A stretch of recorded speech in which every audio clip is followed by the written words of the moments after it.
Walraven gets to the 32-yard line. Gain of 4.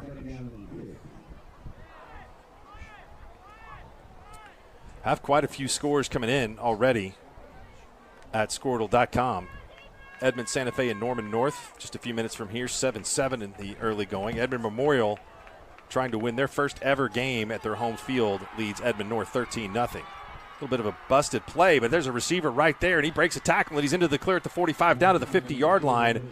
A good gain on a broken play for Crossings sets them up with a first down near midfield.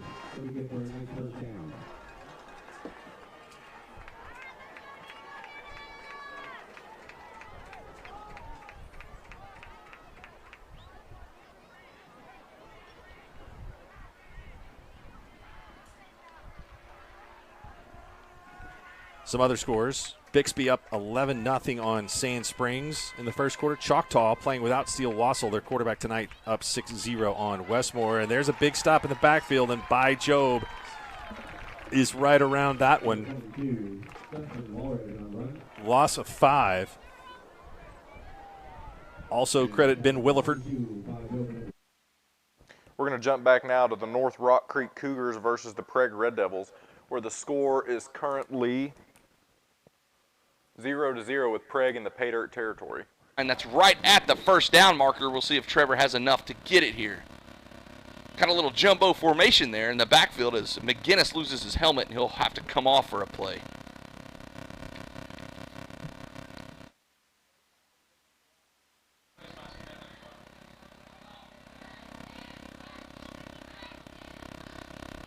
They still haven't marked the ball yet. So we'll see exactly where they mark them here. Oh, we have a flag on the play. I didn't even see it. Refs are still discussing what it is or where the mark is, and it's going to be a face mask, personal foul face mask against the Cougars, and that'll put Prague inside the red zone.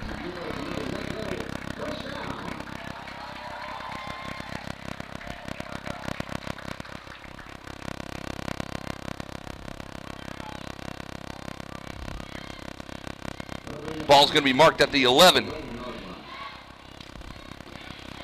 Aiden Auld in the shotgun. He's got Trevor McGinnis to his left. A couple of wide receivers and a couple tight ends for Prague. Auld's got the shotgun snap. Fakes it. He'll keep it. Run around the left-hand side. Cuts it up near the 5, and he'll be brought down hard by number 52 of the NRC Cougars. That's Holden Brooking, one of the captains. Good gain there for Auld as he picks up about 5-yard line. Should be 2nd and 5. So Prague technically can get a first down before scoring. The line to gain is between the 1 and 2 yard line. 5:08 left in the first quarter here. See if the Red Devils can punch this in here. Same formation this time, except McGinnis is behind Auld, who's in the shotgun, and we have a timeout NRC on the field. Second timeout for North Rock Creek in the first quarter, so with 4:54, we'll step away and be back after the timeout.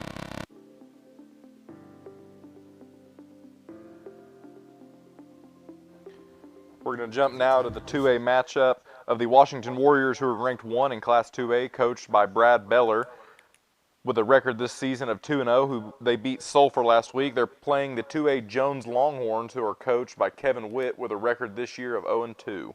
3-yard game makes it 3rd and 2.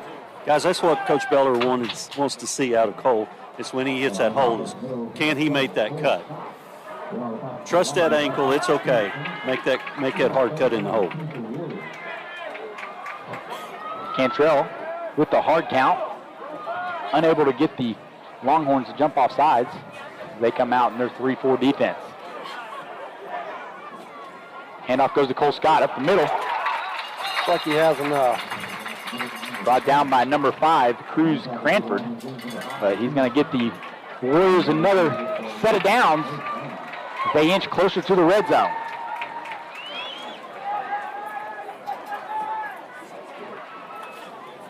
First and 10, the ball on the 23-yard line. Guys, watch down here. Well, I was not now. I was about to say they got Nate split out single down here on the bottom of the screen, but you can spread 2 more out right here. Hudson Howard with the handoff, the speedy sophomore. Able to squirt through for a couple yards, bring it up to 2nd down and 7. 3:06 to go in the first quarter. The ball game tied at 7. Longhorns 0-2 on the season, but a tough non-conference schedule that they're hoping pays dividends for them come playoff time. Jones in one of the more difficult districts in Class 2A as well. I don't think that's what I'm saying. Looks like Dawson Thomas, the freshman there on the right side, as they pass to Cole, Cage Morris, and almost picked off. Cage Morris unable to handle the pass from Cantrell, and tip drill almost happened. It's a good ball right there by Cantrell. Hit him right in the hands, and like you said, lucky that wasn't picked off. Looked like he took his eyes off the ball to try to run a little bit too early as the Warriors face 3rd and 6 now at the 20-yard line.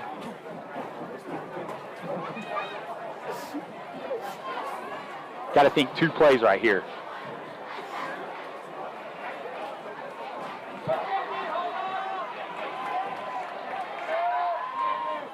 Send Vaughn in motion. Now they're looking for Cooper Alexander. And it is almost caught. They got a flag on the play. Be interesting to see what they call. They're both battling there, Kyle. Stewart might have a little offensive pass interference. Offensive, yeah. Cooper pushed him in the back and the ball was in the air. That will hurt. If you're Longhorns here, what do you decline that? Loss of down, be 4th down. As I was, Mason Thomas was drilling them through from 35 out. Mason Thomas, the kicker for the Warriors. We'll see what the Warriors decide to do here. This would be a 37-yard field goal attempt. They're going to go for it. Stewart, what's your play call here, buddy? You got to get something. Don't have to get the end zone. Just get past the sticks right here. We're going to jump over now to the matchup between the Piedmont Wildcats, coached by Jeff Hall with a record this year of 2-1, versus the 4A Blanchard Lions, coached by Jeff Craig with a record this year of 0-1. The Blanchard Lions, however, are ranked 8 in Class 4A. Right, trying to find his man, and right through the hands of the intended receiver. That's number 1, Bryson Frazier. No, check that. Brayson Carter was the intended target. And again, Cooksey looks like he doesn't have the changeup in his pitch repertoire. It's all fastballs. Absolutely, and that's 2 times in a row that his wide receivers have let him down. One should have ended up in a interception, and that one very easily could have as well. Second and 10, ball on the 11. So can get a first down without getting into the end zone. Trips to the right for Cooksey again. Waiting on the snap. Here it comes, showing blitz, coming with blitz, and that is complete to the 2-yard line. Looks like going to be short of the first down. Needs the 1 for the first down. Cooksey stares down the blitz and delivers at that time. Credit the young man for the good pass. Yeah, and that was a great block there from the offensive line to pick up that blitz as Cannon Wood once again was trying to get into the backfield and cause havoc. Tight end set, twins to the right with a single up top for Cooksey. 3rd down and fumbled snap, and that's where Cooksey lands on it. And, oh, what a break for Piedmont. Loss of about 15 on the play, 14 on the play. Ball spotted at the 15. And, man, that's a stole-stealer on this drive for Blanchard. Absolutely is. We go back to week 0. Piedmont, self-inflicted wounds will lose you a game against a good team. You cannot do that, especially when you're on the 2-yard line. And that's exactly what happened with Piedmont against Noble on the 9-yard line. Fumbles the ball. And let's see what Blanchard decides to do here. Looks like the offense is staying out Going for it here, 4th and 15. And here we go. Cooksey looking to make something happen. Update on one of our other games in the Prague-North Rock Creek game. Prague made it into the pay dirt territory, but fumbled and turned it over on downs. Piedmont's going to take over on downs, and so the bend but don't break defense decides to show up here in Piedmont, and you gotta think, hey, still a goose egg in that home score column. You're going to take it. Absolutely. Just like we were talking just a minute ago, this defense tends to do that when they get down into the red zone. just bend but don't break, like you just said. And, of course, they got a little bit of help from Blanchard there with the fumble. But let's see what this offense. We're going to go now to the Skordle game of the week. The Crossings Christian Knights, who are ranked 9 in Class 2A, coached by Jonathan Keithley, versus the Community Christian Royals, coached by Matt McIntosh. But it looked like he got pushed into the quarterback. Well, wait a minute. I stand corrected. This is coming back. And that is just at least unfortunate from the community end to have their best play of the night wiped out due to a penalty.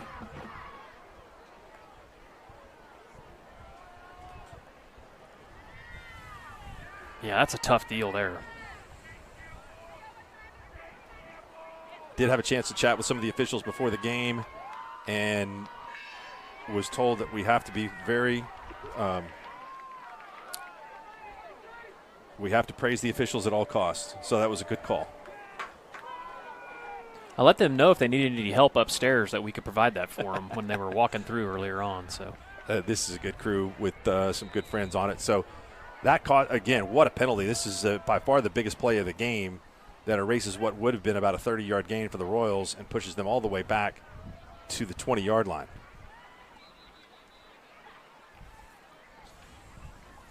And we'll have a stoppage in play, and this is going to cost 5 more as the false start move it to the 15-yard line. Well, and this is a scenario where Coach Cleaver is licking his chops over there for Crossings because he loves to bring pressure and different kinds of pressure in situations like this. Darden back to pass, flushed out of the pocket. We're going to switch now to the other Skordle game of the week. The 5A Noble Bears, ranked 9 in Class 5A, coached by Greg George with a record this year of 2-0, versus the 4A Tuttle Tigers, who are ranked 5 in Class 4A. Their head coach is Brad Ballard with a record this year of 1-0.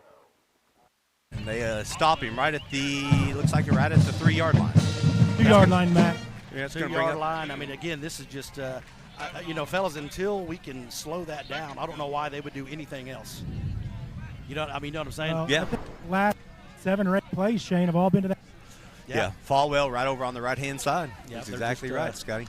They got some big boys up front, too. I mean, the Ian Vickers, that's just good-sized kids up there, and they're just physical right now. They're just out-physicaling us right now. There's a little give, and he's going to be in. He didn't get touched until he goes about 3 yards into the end zone. And, this is where having LT, I know LT's not the biggest kid, but, he's a tough headhunter, and having him out of this ball game is really tough right now, guys. Well, that would just be some added speed in there to slow that down. Right. Kyler Clapper is the kicker for the Tuttle Tigers. Looks like he's a right-footed kicker. Lines up. Sending somebody in late. Coach is hollering, kicking team. Gets in line. Maybe the coach gets. We're going to go now to our Class B matchup, the Ringwood Red Devils versus the Covington Douglas Wildcats. Ringwood is coached by Eric Bradley with a record this year of 0-1, a record last year of 9-2. The Covington Douglas Wildcats are coached by Brian Smith with a record this year of 1-1.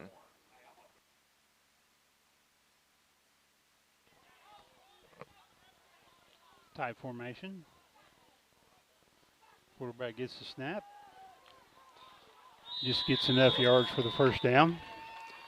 Jackson Meyer on the quarterback keeper, brought down by number 11. Tripped up by Cooper Sherman. First down for the Red Devils. First down.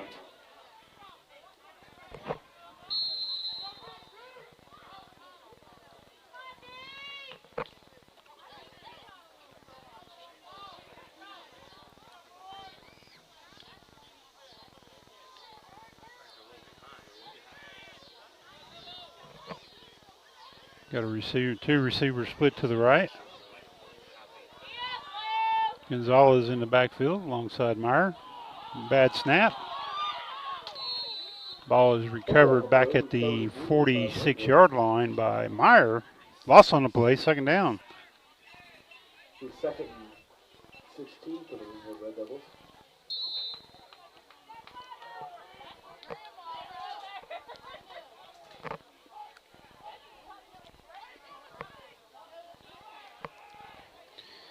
Two receivers split to the right. Gonzalez in the backfield alongside Meyer. And coach is changing the play over there.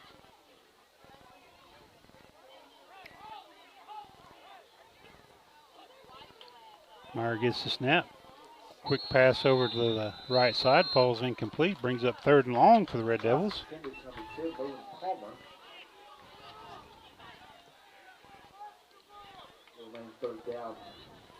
Third and long for the Red Devils.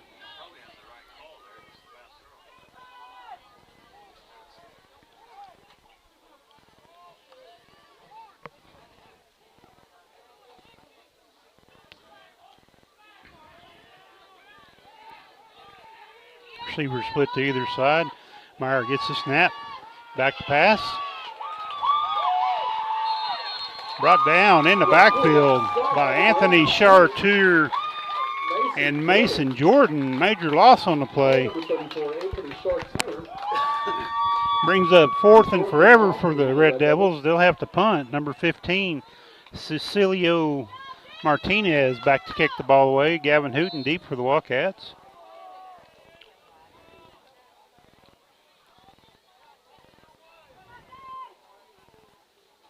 Gets the snap. Left-footed kicker. Nice kick.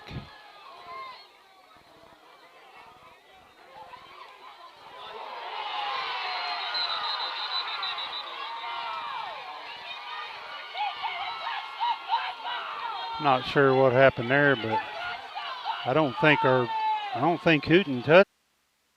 We're going to switch now to the 2A matchup of the rank 1 in Class 2A Washington Warriors versus the 2A Jones Longhorns. Play was blown up by Nate Roberts. They were trying to slip a little screen there with the tight end, and Nate Roberts absolutely blew that up. Had to throw it at his feet. Big 4th down stop there for the Washington Warriors. Nate just took the receiver out. The Warrior defense gets off the field again. It's been a defensive battle this game, boys. We're in the first 2 drives of the game, the kickoff return, and then Jones marches down the field. I thought we were going to have a night of fireworks, and kind of slowed down. Guys, you got Coop down here one-on-one. Handoff goes to Cole Scott, and again, the line is blown up. Number 5 meets him first, Cruz Cranford. Cole Scott takes a hard hit. Stuart, you talked about the line getting blown up a while ago. Looked like a little bit of the same right there. Well, you know, we talked about that the Warriors need to establish a run game, and they're trying. Right. They're trying. Well, you mentioned it earlier, Cole Scott, the more carries he gets, the better he runs. So they're hoping for that. Okay, good block there by Cole Scott to pick up. Nate Roberts snags the ball out of the air and then drives forward near the 1st down marker. Guys, that's something right there. You know, you've got a couple receivers that 6'3", 6'4". It's what you're missing. You graduated 2 tall guys from last year, was able to just throw the ball up to them, and you've seen it right there. Major high points that ball, goes up and gets it. And a big 2nd down pickup, bring up 3rd down and manageable. Cantrell trying to draw him off sides. Nate Roberts is the leading receiver for this Warrior offense. That was his 8th catch of the year. 3rd and short with 8:11 to go in the quarter. Pressure being brought by Jones. Cantrell's got room to run. Let's see if he keeps it. He does. Tries to get up the middle. And then is brought down past the 36-5-yard line down to the 36. Good job by Cantrell using his legs to pick up that first down. That's what you got to see. You know, that's what we kind of lacked there the first couple games. Had a big run in game 1, but, man, if it's not there, you got the legs, Major. Tuck it and run, buddy. And he's averaging 4 yards a carry. Well, I was going to say, that's a way to establish a running game. Right. They're manning up on the outsides, bringing pressure up the middle. Cantrell did a good job getting there, getting that first down for the Warriors as it's 1st and 10. Morris goes in motion. They hand it off to him in the jet sweep. Being patient, looking for some room to run as he picks up about 4 yards. I'll be interested, Kyle, to see how many carries the Warriors had. Stuart mentioned trying to establish this run game. At halftime, our stat guy, Bob Harris, will provide some of those stats for us. We'll see if it feels like it, or it is actually like it feels. Like we ran the ball quite a bit. Well, we've ran the ball up the middle. Hasn't been a whole lot. I mean, Cole's got a couple good carries, but Coach Miller's doing a good job of mixing it up, establishing outside the tackles, you know, finding the edge, letting Major run a little bit, and opening that up. They fake the handoff and run the option with Cage. Fakes the pitch. cuts it up forward. And the Warriors scrum, they're pushing him forward. And now everybody's coming in the mix, and he goes out of bounds right near Stewart down there. Good job by the lineman there, huh? Yeah, I was about to say, the lineman getting involved on that one. That's what you want to see, guys. Don't give up on the. We're going to jump now to the matchup between the 7th-ranked Hinton Comets versus the Hennessy Eagles. Made by Jessen Harden. Flag on the play, after the play.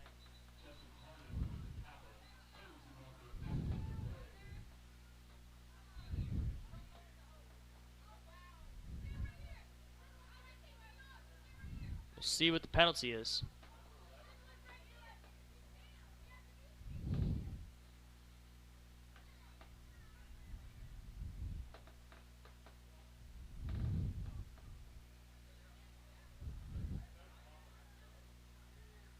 And it's on the Eagles. Face mask. Ooh. That is not good. That's, I believe, a 15-yard penalty. Yeah. Oh, boy. So it's going to be a 1st and 10 from the 18-yard line. Hinton in very good position in the red zone.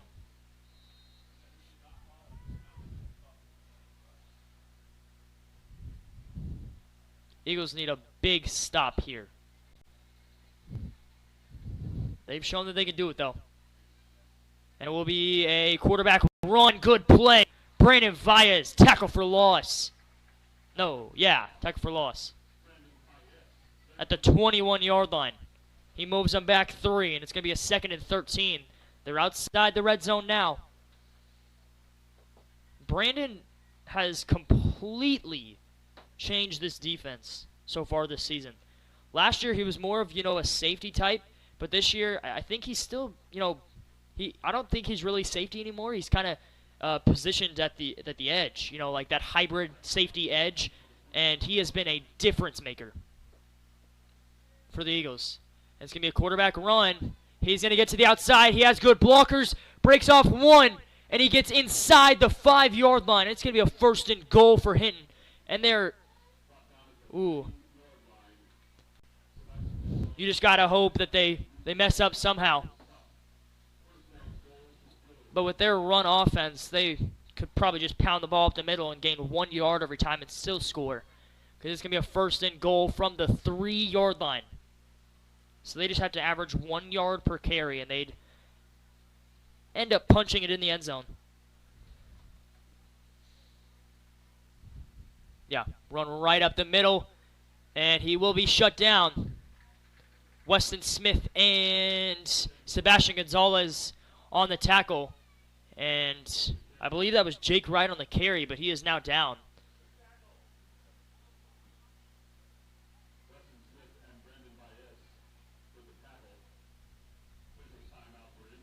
I think that was Sebastian on the tackle.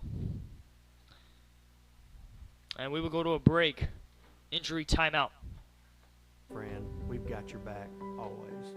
We understand what you're going through. Being lawyers is what we do, but it's not all that we are. We care. We'll stand beside you throughout the entire legal process, not just as lawyers, but as your friends.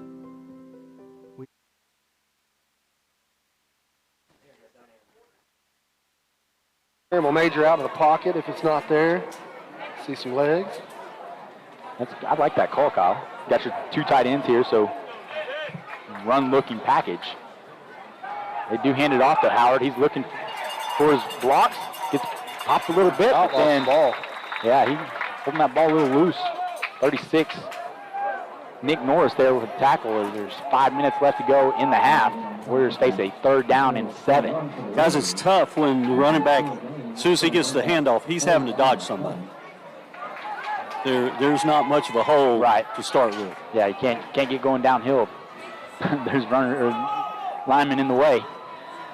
3rd down and 7. 2 tight ends for the Warriors as Cantrell fakes the handoff. Now he's looking up the middle. Looks for Cooper Alexander, and it's in! Touchdown, Warriors! Great ball.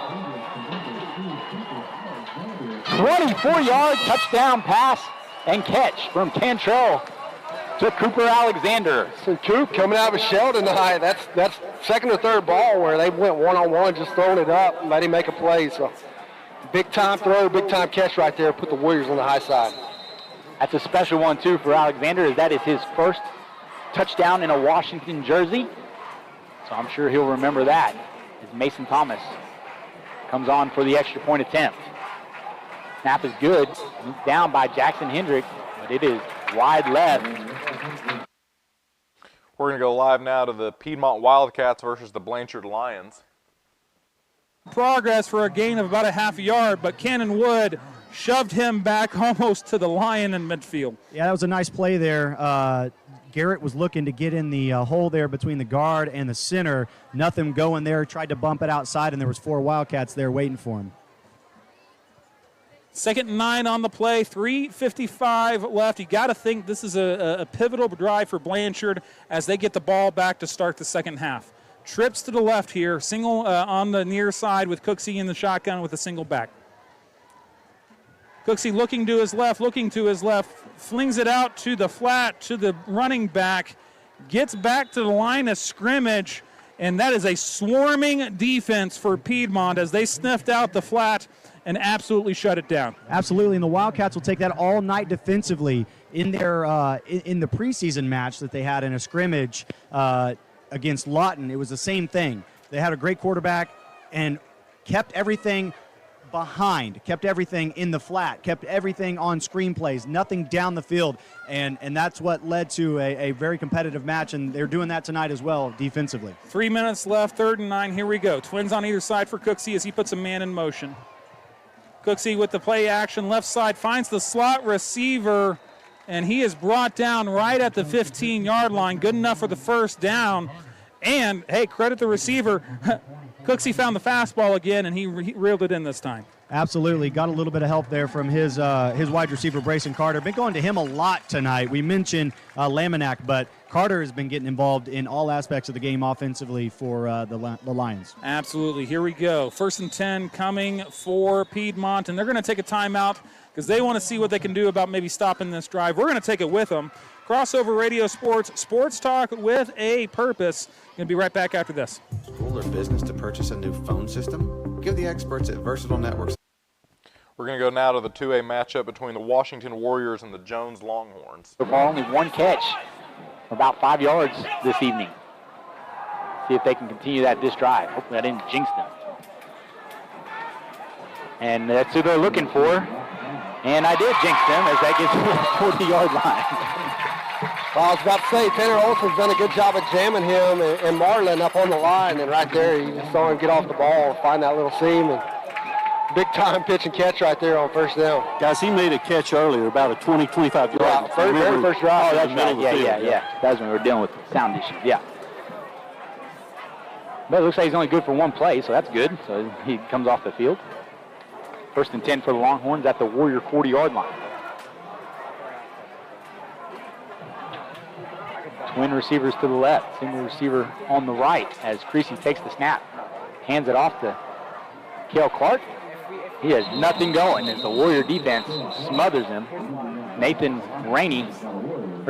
Spalding is there to meet him first. Nathan Rainey in there as well at that nose guard position. Bring up 2nd down and 10. That's what I was about to say. Defensive line is not having a tough time getting off the ball tonight. They're doing a good job of controlling the line of scrimmage. The good run plays that they've had to bounce it outside the tackle. So, keep jamming that middle. You're going to make some plays, and you've seen a good job of that right there. 3:27 to go in the half. Again, Jones taking their time. They do get the ball to start the second half. Ball's on the 40-yard line of the Warriors. 3 seconds left on the play clock as Creasy takes the snap, takes the handoff, and has the guy open in the seam on the fake bubble. Jax Hendricks there makes a great open field tackle inside the 15-yard line at about the 13. They slipped that bubble screen down there and got that guy wide open. Give him 1st down and 10 at the 13 with 3 minutes to go in the half.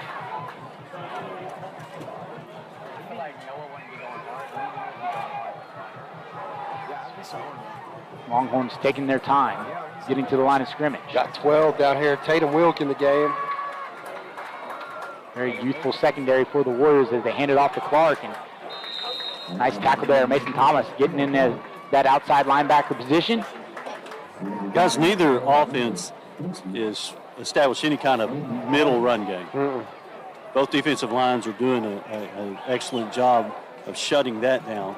Got to get outside, so better watch something to y'all side of the field, that wide side. 2:15 to go in the half. The Longhorns send the guy into the quarterback to give him the play. And Longhorns are content to taking their time. Yeah. Coach is next to the official, and he's going to let it click down to the. And that's their last one. We'll take a timeout with them. 1:54 to go in the half. Warriors lead 13-7. Watching Warrior football on WashingtonWarriors.tv. Pioneer in-home Wi-Fi and the Smart Wi-Fi app. We're going to go now to the Hinton Commons versus the Hennessy Eagles.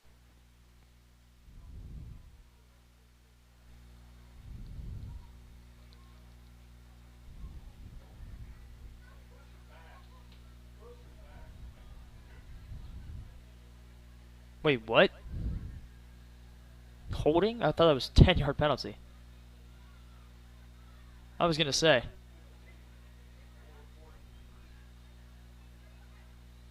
Yeah, there we go. Okay. 3rd and goal from the 15-yard line. It was that or a 4th and 3.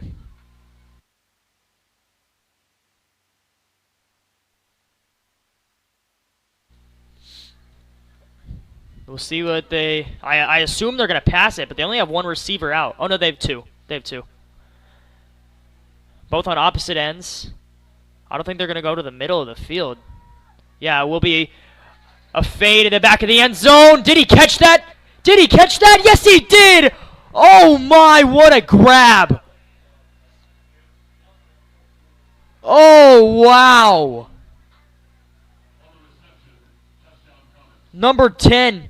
Braden Strong, the senior wide receiver, went up over Seth. I mean, not really over Seth. It was a good ball. He bobbled it a little bit. Seth tried to, give some resistance, but he came down with it in the end. And Hinton strikes first. And they will drill the PAT right through the middle of the uprights. And Hinton leads 7-0.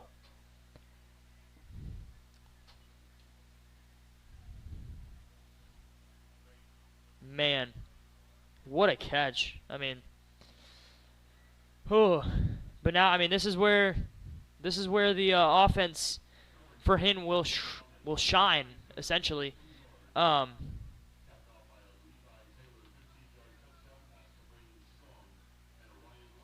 In the lead is what I'm reiterating. Calling for some help. He appears to be fine.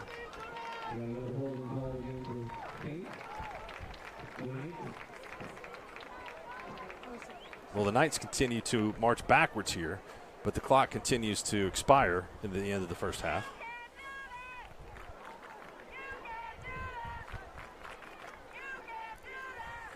Cashin's trying to get their first W of the season, leads Thomas 14-6. It's crazy to think in a matter of 2 years that those two programs are in rebuilding situations or scenarios.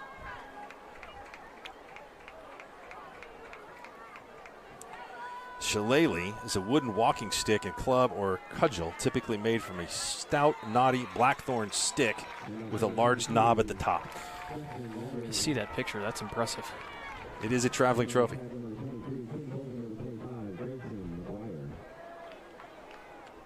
Timeout, community. I believe this is their final timeout. 29 seconds to go, and they will have crossings in a 4th and 22 situation. Check in on some other scores from around the state. But, yeah, there are a lot that fall into the, I would say, surprising category. Good game going on between Poto, ranked number 2 in Class 4A, Metro Christian, number 4 in 3A. That's 14-14. in the second quarter in Latimer County. Lincoln Christian also has faced a tough schedule. 21-0 over Vian. I believe they play Shiloh Christian next week. That'll be a tough challenge from a team from Arkansas.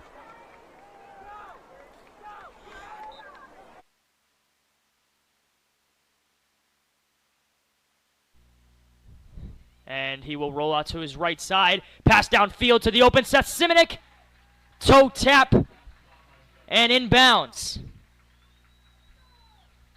Worked out exactly how they planned it in practice, and it will be a 1st and 10 from the 39-yard line. That's the play they needed to get back into this game. It's 2 minutes left. Quick snap. And Titan fights his way for a 2 or 3 yard gain. Tackled, 4-yard gain. And a 2nd and 6.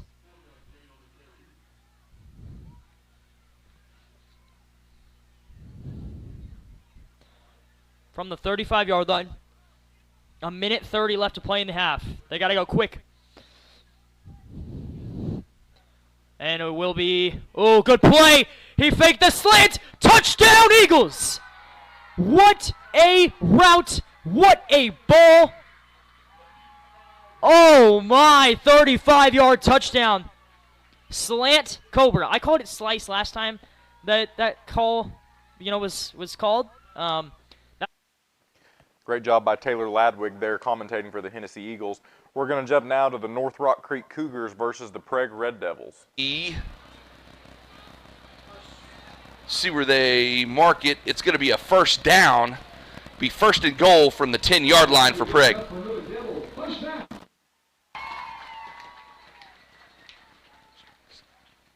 Move your stuff out of the way. Okay, here we go, folks. 1st and goal. 8:43 left in the half, all in the shotgun. McGinnis to his left. He'll take it. He's going to keep it. Running left. This play's worked a lot. He's going to go untouched as he hits the pylon. Touchdown, Prague.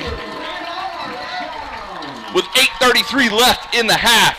Man, that play has worked all day for Prague as Auld just gets right behind the offensive line and the Mack truck, McGinnis, and goes for the pylon. And again, there was a guy within 5-10 yards of him.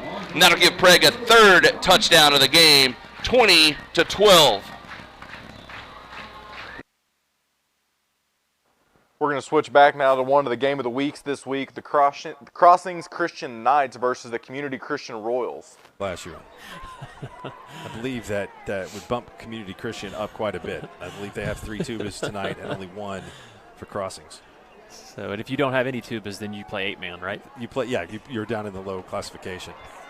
Jasper Kane with the reception. He gets out of bounds for the first down, so that's a good start to the drive for the Royals.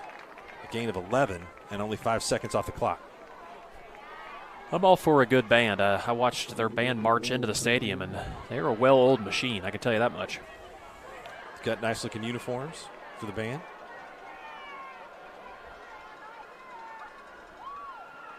Nice pitch and catch. There's a flag around the quarterback, and I think that is going to be roughing. Good sportsmanship being shown by the Crossings player. Preston Mahan was trying to help Zach Darden up.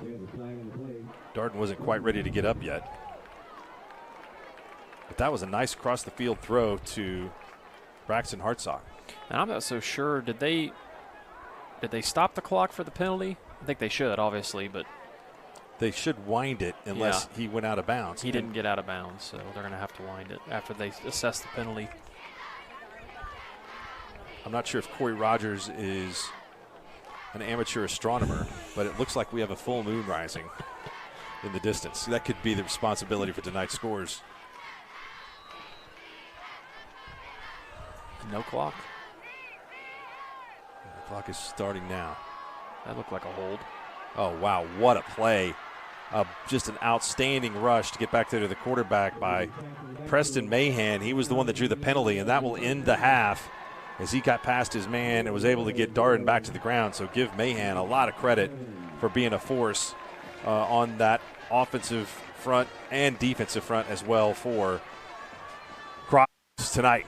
We'll have a performance from the We're going to switch now to the other Skordle game of the week, the 5A Noble Bears versus the 4A Tuttle Tigers. Tons of credit, guys. They're just being very physical up front, and, man, they're really getting after it. 2 minutes and counting, and both teams got all their 3 of their timeouts. Yep. So you can't Good imagine job. Noble There you go. trying to stop it, but there you go. Falwell over on the left-hand side ends up getting stopped. That's going to bring up. Okay, we've got a It's going to bring up there. 3rd down and about 3, I think. Okay. Yeah. Is it about 3, Scotty? Or 2? Yeah. Yeah, 3rd and 2. 3. Okay. All right. 3. A stand here would be outstanding, guys. If we could get somehow stop them from scoring, and just because, like you guys mentioned, they're going to have the ball second half too to start this thing out. Right. So that's we're going to have to make some adjustments here and try to make a great stop here.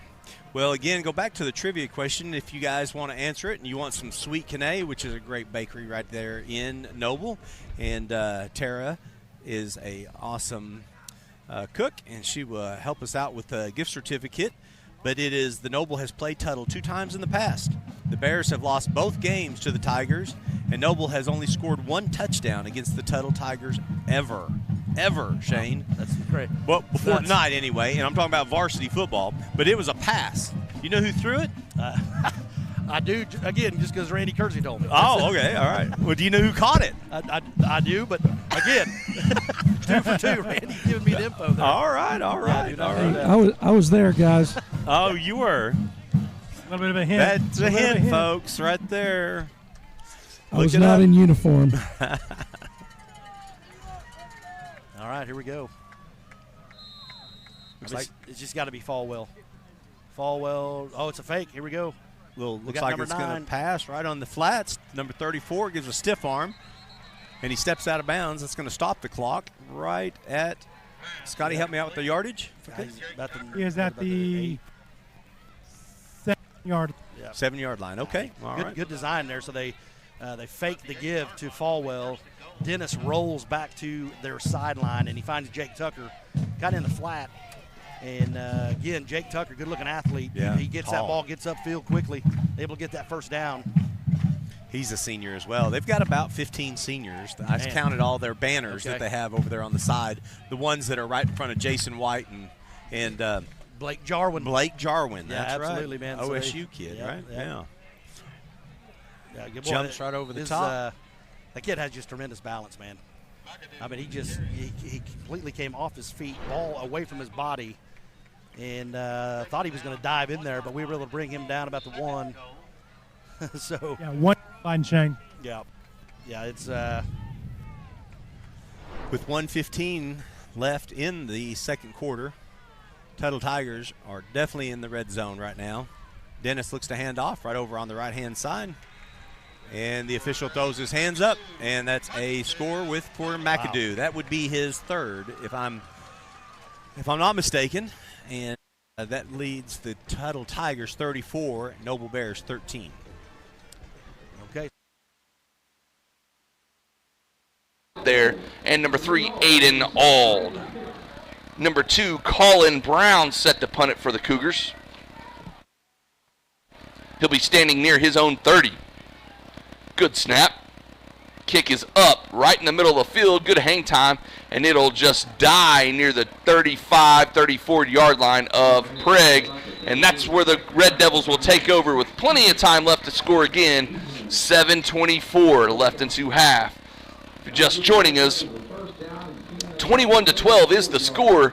Prague over NRC at the moment. Both North Rock Creek touchdowns coming on a pick 6 by Caleb Hawkins, and then a long touchdown kickoff return by Caleb Hawkins. So 2 big plays by NRC give them their 12 points. And let's see if Prague can extend this lead. Like I said, plenty of time left in the half for this. Ball's placed on the Red Devil 34-yard line. Aiden Ald still in at quarterback.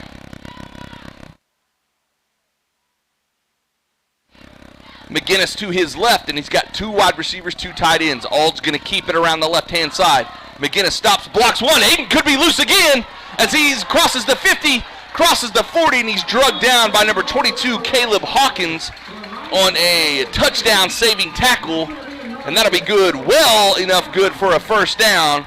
Ball placed at the 36-37 yard line.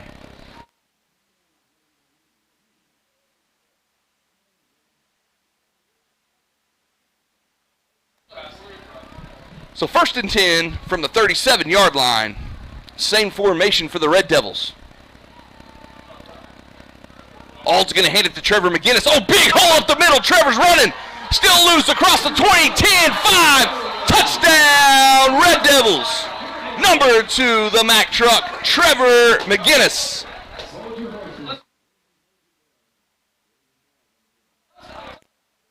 And guess what, guys? There's a flag on the field. Who would have guessed it? Flag thrown at about the 12-yard line, way downfield.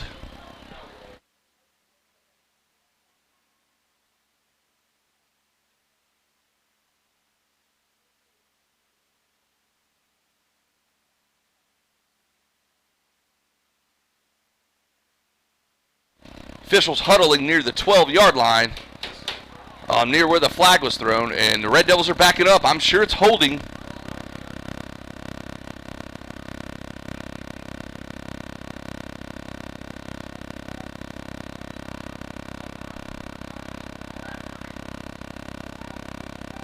Now the head official is talking to the Red Devil players near the 15. And I think Coach Watkins wants an explanation here on this. Still yet to see an official call as the white hat comes over to Coach Watkins.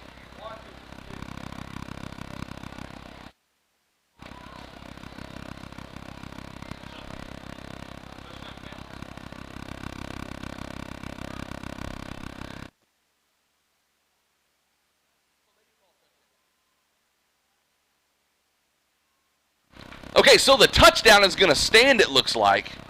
Maybe the penalty was on North Rock Creek, so Prague will obviously decline that, and it now is official touchdown. All right. We're going to jump now to one of the other Skordle game of the weeks, the 5A Noble Bears taking on the Tuttle Tigers. Ooh, he threw it a little bit low. Late hit there. Yeah. It was right underneath us, so I had a chance to see that one. Right in front of me. Yeah, that was right there. But it's all right. He rolls over to his right. He sees him open. He got underneath a little pressure and just went a little low. Yeah, that Colin or Luke we had Luke on kind of a deep slant there, and just wasn't. Colin Fisher looks to the right. A little first down. Get out of bounds, Brandon. Stepped out. Okay, stepped out. Stops the clock. Yeah, so they're just, you can't let them, get to your head here. Just keep playing. There's a nice pass over on the right-hand side. Stops the clock at 36 seconds. Noble Bears they've got about 60 yards to go, give or take. A couple of nice plays where they've backed off of him a little bit. There's Luke. Luke is wide open. Ball hits him right on the right hand, and ball goes down to the ground with 30 seconds left. So Colin moving to the sideline there, and he had to throw it back to his left, and they just kind of overthrew Luke there. Kind of threw across his body there, Shane.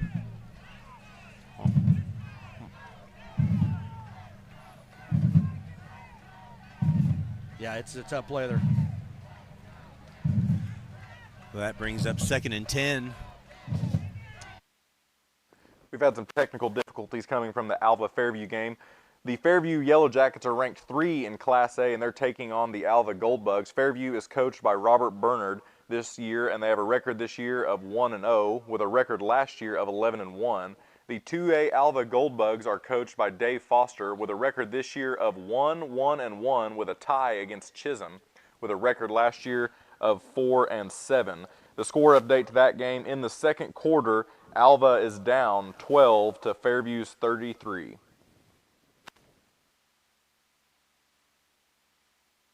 That thing. Well, and that line judge didn't make a move towards the white hat to let him know anything. So I don't know how much he spoke to him about that. Yeah. Let's see. I don't think they're going to do it. I think they're going to leave that 19 seconds on the clock. So, well, they've got to. I mean, well, the whistle blew. Well, I mean, it's. They might. I think that they're gonna. Looks like they're gonna add 3 seconds here, maybe. All right. Maybe. Oh, well, no, they were saying third down. I thought they were giving the head guy. So you got 1 timeout left. 3rd and 1, Shane.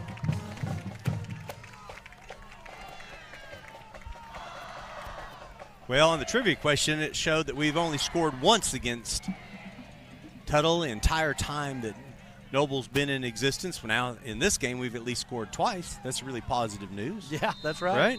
Absolutely. Scored 2 times. They did not put any time on the clock. Colin Fisher rolls to his right. Got Looking Luke downfield. Nope. Throws right over to number 5, Trevor Rudd, who makes a move to the outside. Nice block right there. And they're going to call Luke Conley as a blindside block. It was right there in front of the official. And golly, man. I mean, they are absolutely just putting us in there's the jams. replay of it right there. I mean, he was straight up with him. He didn't have to throw that block. Well, I mean, but he still. was past him. Okay, well. Runs 10 yards down the field, guys. Oh, man. Well, it just every big play is getting nullified. Controversial here. Every big play is being nullified right now by man. That's just a break. But there again, guys, surely we can't do that. Guys, the Bears coaching staff is not happy at all. No, sir, not at all. Not whatsoever. I mean, Randy brings up a good point. You don't have to do that, but if you look at the replay, the guy's just sitting. He basically just kind of runs into him. I mean, but they were head up. It wasn't like it was a blindside block. I mean, it's just it's crazy, guys. I think Coach Did y'all George. get the replay on that, Shane? Oh, yeah, we got a great replay on it, and the fans got a chance to see it, and we'll just run right back through it again. As you can see, Colin makes a great athletic play, throws it over to Trevor Rudd. As you can see, Luke Conley eyeballing number 32. Boom. Oh, my God, man. That's a bad call. That is a brutal – I mean, I hate to even say it, but that's the wrong call. He didn't hit him with his head. He went in with his shoulder. And his shoulder, totally too. Shoulder and arm. Hit him and between the 3 and the 2 on the front. Yep. I mean, it is just so slowed down on that one. So that was a wow.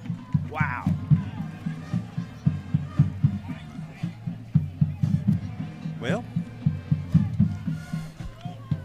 Yeah, that's so still a 1st and 10.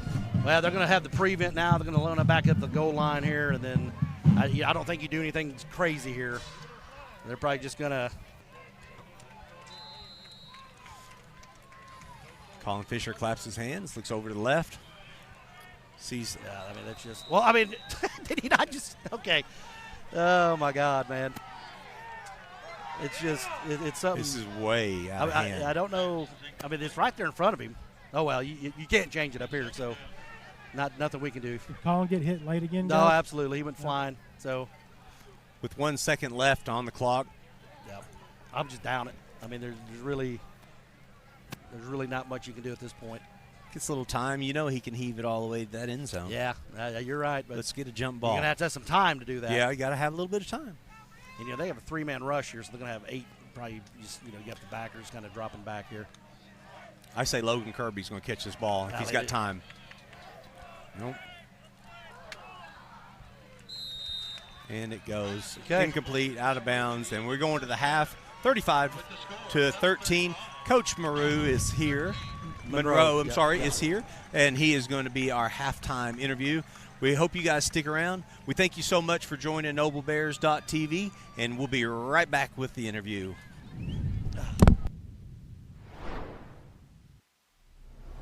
We're going to go now to the 3A North Rock Creek Cougars, coached by Jason Murray, versus the 2A Preg Red Devils, coached by Rafe Watkins.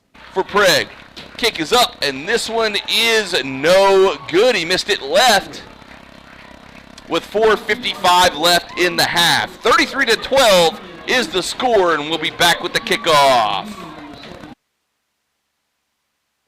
At Maples Nixon Diesel Horse, we've helped a lot of people, and our goal was to treat each and every person like a friend. And as a friend, we've got your back.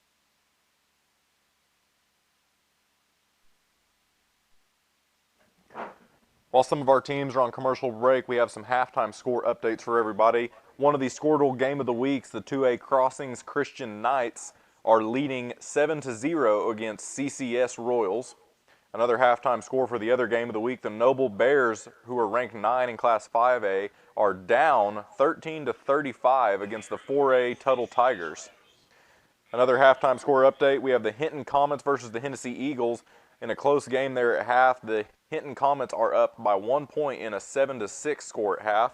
Another close one following that, the Washington Warriors are down by 1 point against the 2A Jones Longhorns, with that halftime score being 13-14, with Jones in the lead by 1. Yard line-ish.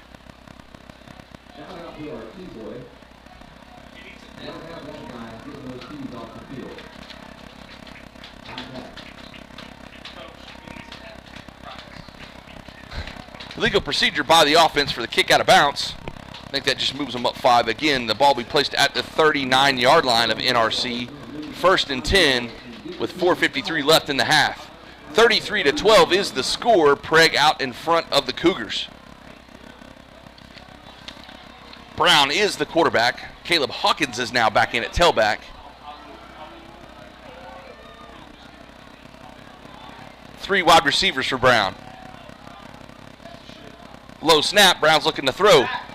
And Grant McGinnis was pushing the lineman right back into Brown, and he just went down. So that'll be credited in my book as a Grant McGinnis sack. 2nd and long, loss of about 6 or 7 yards there. Clock is running, 4:30 left in the half.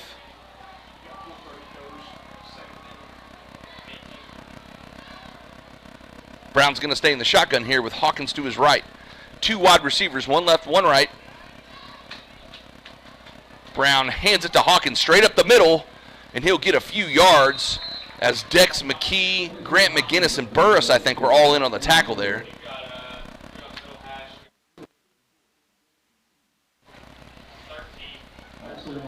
Dex has played really well in the middle for the defense today.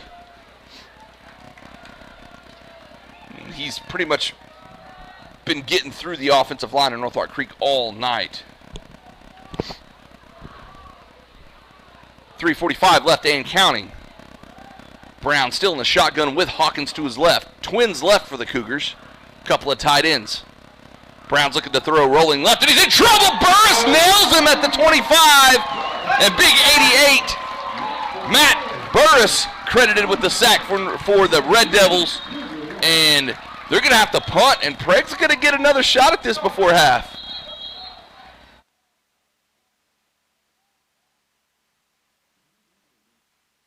Another score update, the Ringwood Red Devils versus the Covington Douglas Wildcats. That score at half was 12-14 with Covington Douglas in the lead. They have just kicked off the 3rd quarter of play. Out. And we are here to help.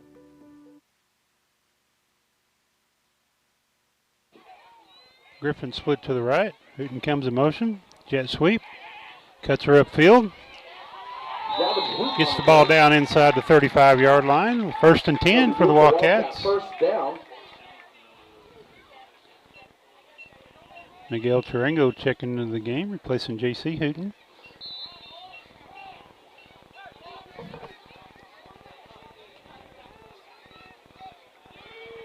Empty backfield for Ford Smith.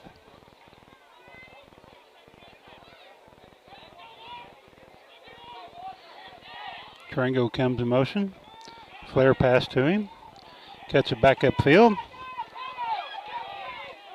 Gets the ball down inside the 25. 1st down for the Wildcats. Ball will be spotted at the 21-yard line.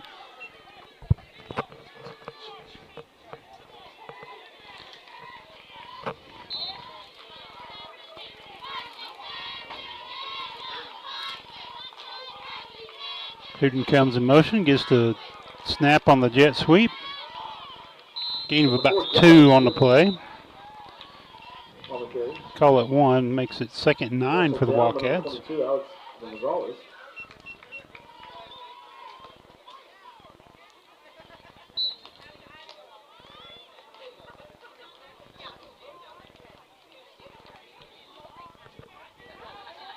second and 9 for the Wildcats.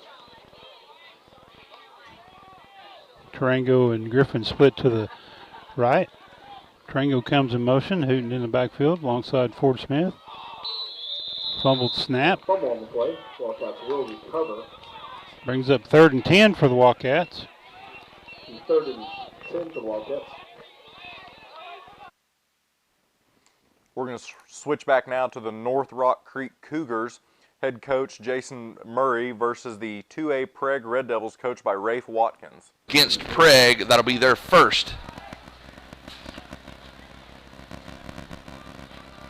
Clock is stopped currently at 3:08.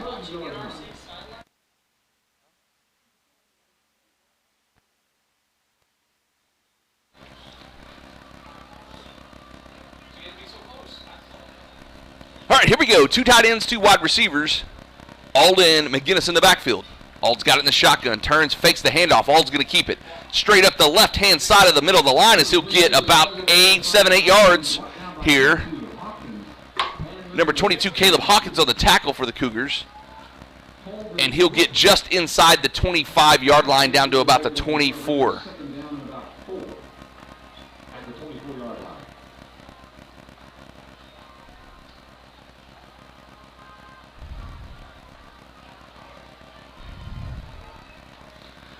Ald's got it, handoff is to McGinnis as he sheds a couple of tackles. Now he's inside the red zone, and we'll see where they mark him down.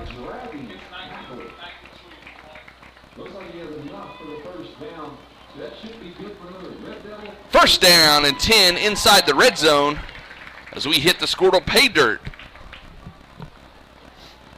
Ball's officially placed at the 18-yard line. First and 10. Plenty of time left. 2:12 left in the half. 2 receivers, 2 tight ends as Ald's in the shotgun. Fakes the handoff to McGinnis. He'll keep it up the left-hand side. Oh, and he lost the ball. That'll be a fumble on the play, recovered by number 22, Caleb Hawkins. And that'll be the second turnover against Preg with just over 2 minutes left in the game, or in the half. We're going to switch now to the Ringwood Red Devils versus the Covington Douglas Wildcats. Shout out to the Preg film crew there at their game. They always do a great job mentioning the Pay Dirt Show. The score on the Covington Douglas game is currently 12-20.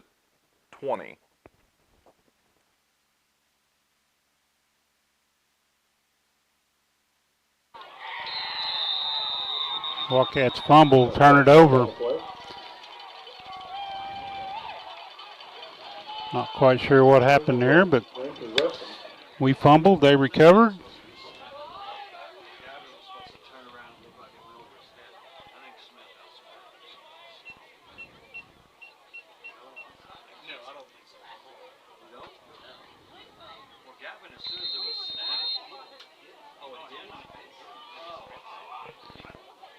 First and 10 for the Red Devils inside their own 5-yard line. Meyer in the shotgun. Gonzalez in the backfield by him.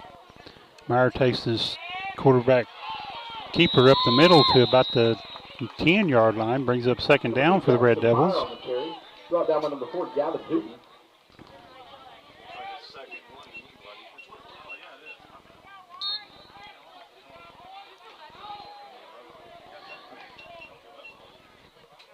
Second and 2 for the Red Devils. Second and 2 for Ringwood.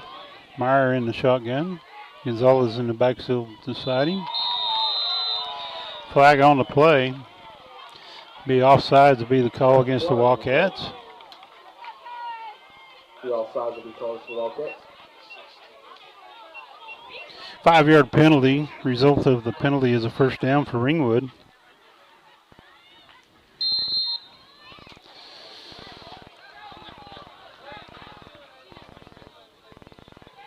Hand off to Gonzalez, breaks a couple tackles. Finally brought down by Derek Darty out at the 40-yard line. First down for the Red Devils. Brought down by number 23, Derek Darty.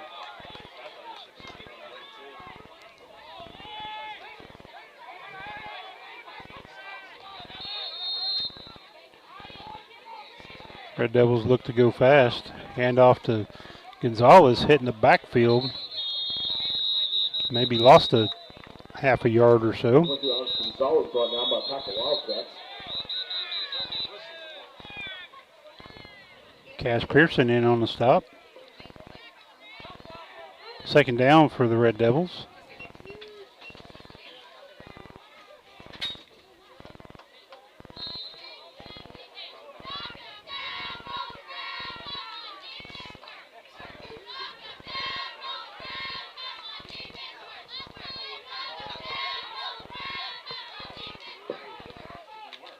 Meyer gets the snap, takes it himself. Derek Darty makes the tackle about the 44-yard line, brings up third down for the Red Devils.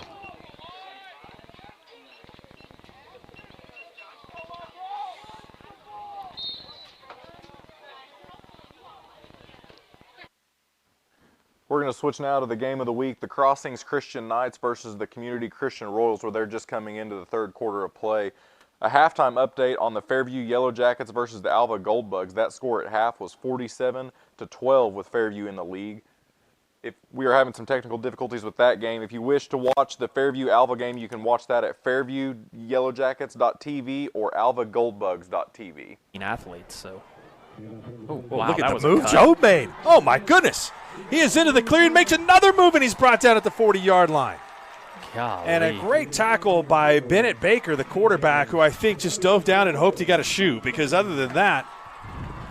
I mean, it's not every day you see a 6'4", 240-pound guy make a cut like that in the backfield. That was really impressive. Oh, those were some very elusive moves. We got two sniffers here with the quarterback. Now go play action.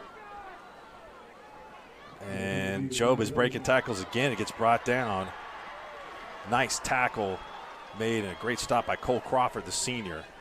And you got to give Coach Cleaver some credit, because when Job is back there now, it's like in a 10-man blitz right at number 22. Yeah, he's not, knowing Coach Cleaver, he's not going to let that last very long. I like how Coach Cleaver's bringing the iPad to the sideline with him, busting out some technology down there. Now, is that some new technology in Major County? It's definitely not Major County exclusive. There's not many people rocking an iPad out there, so that thing I'm surprised has not been broken yet, knowing him. Two slots, two wideouts. Darden back to pass, finds his receiver along the sideline. That's Braxton Hartsock. Short gain. Back close to the original line of scrimmage. That's been a little bit of a problem for Community tonight, is the passing game. As far as the quarterback has dropped back, 6- and 7-yard passes are just barely getting back to the line of scrimmage. Well, Coach Cleaver loves these scenarios, so he can bring some heat and mix some stuff up and change up the coverages. He likes these third and longs. Back to pass, ball tipped and drops to the turf. A couple of defenders were right there near one of those for Crossings. Also back there is Evan Krotz, member of the basketball team.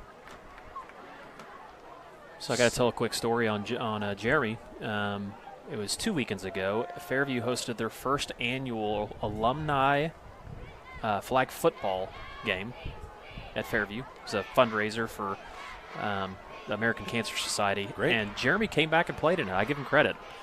I wasn't trying to bust my Achilles or tear my ACL, so. There's a quick kick, and it is straight up in the air. And that ball will bounce at the 30-yard line. We're going to switch now to the 5A Piedmont Wildcats versus the 4A Blanchard Lions. Blanchard is ranked 8 in Class 4A this year. Head coach Jeff Craig with a record this year of 0-1. Piedmont's record this year is 2-1, coached by Jeff Hall. About churning those legs like he's churning butter. Cannon Wood bottled up at the line of scrimmage and then shoots out for a gain of 7 on the play. Absolutely got an injured Lion down on the field right now. We're going to go ahead and take a timeout as they tend to the injured Lion. Crossover Radio Sports. It is Sports Talk with a Purpose. We'll be right back after this. Right past the first down marker, set down, laid it on the money, ended up picking it up. So big pickup there on third down for the Longhorns and bring up a 1st and 10. Not sure why the clock is not running. I guess he got pushed out of bounds. So 1st and 10 for the Horns. Handoff goes off to Clark up the middle. And he falls forward for about a yard gain. Case Taylor in there filling the hole for middle linebacker. Case did a great job last year coming in against CCS. You know, a lot of tackles and playing time in that game. Stepping in now at that linebacker spot that Lane Spalding used to be in. Again, Horns taking their time. 10:24 in the third quarter. 2nd and 10. 4 receivers set for the Longhorns. Ben Vaughn showing pressure. Coming from the backside, it's a pitch. And nice chase down by Spalding. And Vaughn.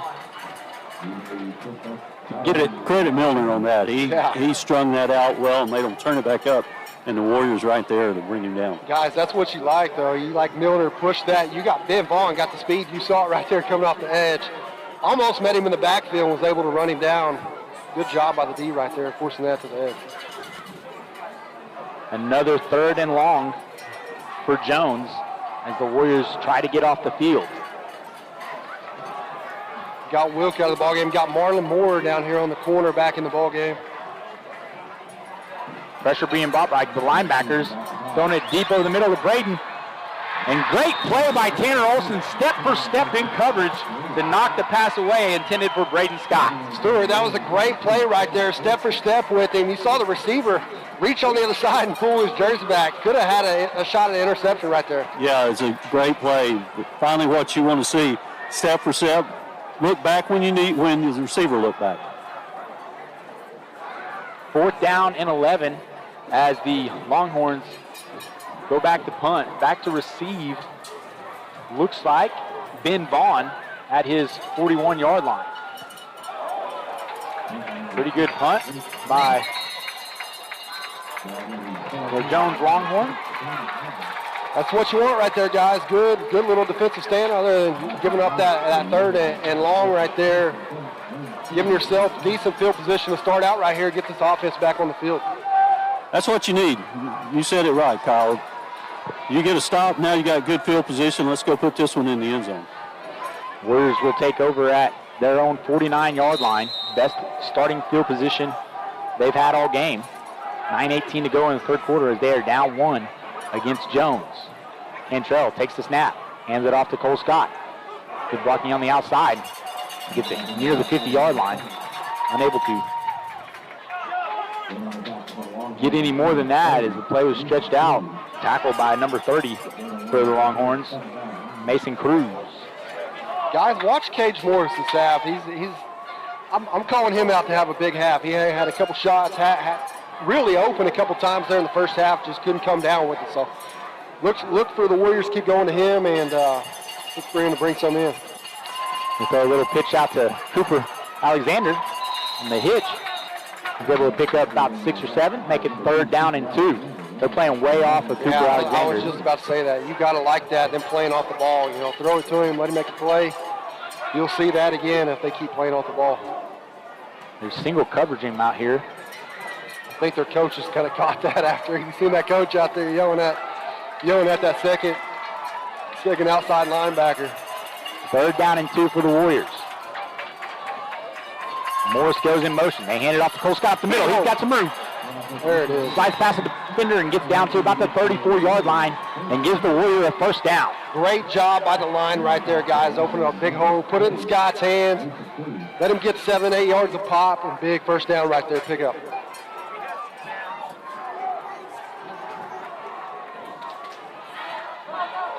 Three receivers for the Warriors and a tight end is Nate Roberts on the right side of the line.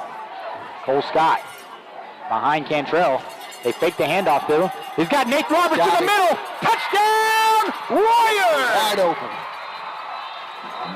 35-yard touchdown pass to Nate Roberts from Major Cantrell.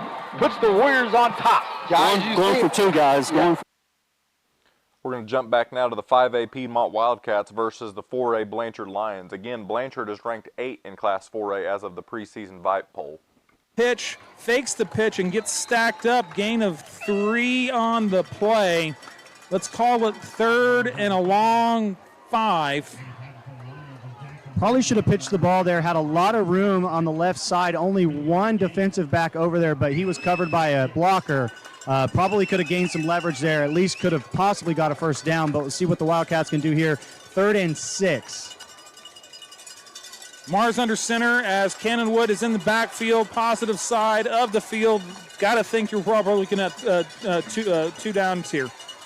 Cannon Wood left side, bowls over a would-be tackler. Gain of about 5 on the play. Going to bring up 4th and short. Let's call it 4th and 1. Decision time for Coach Hall.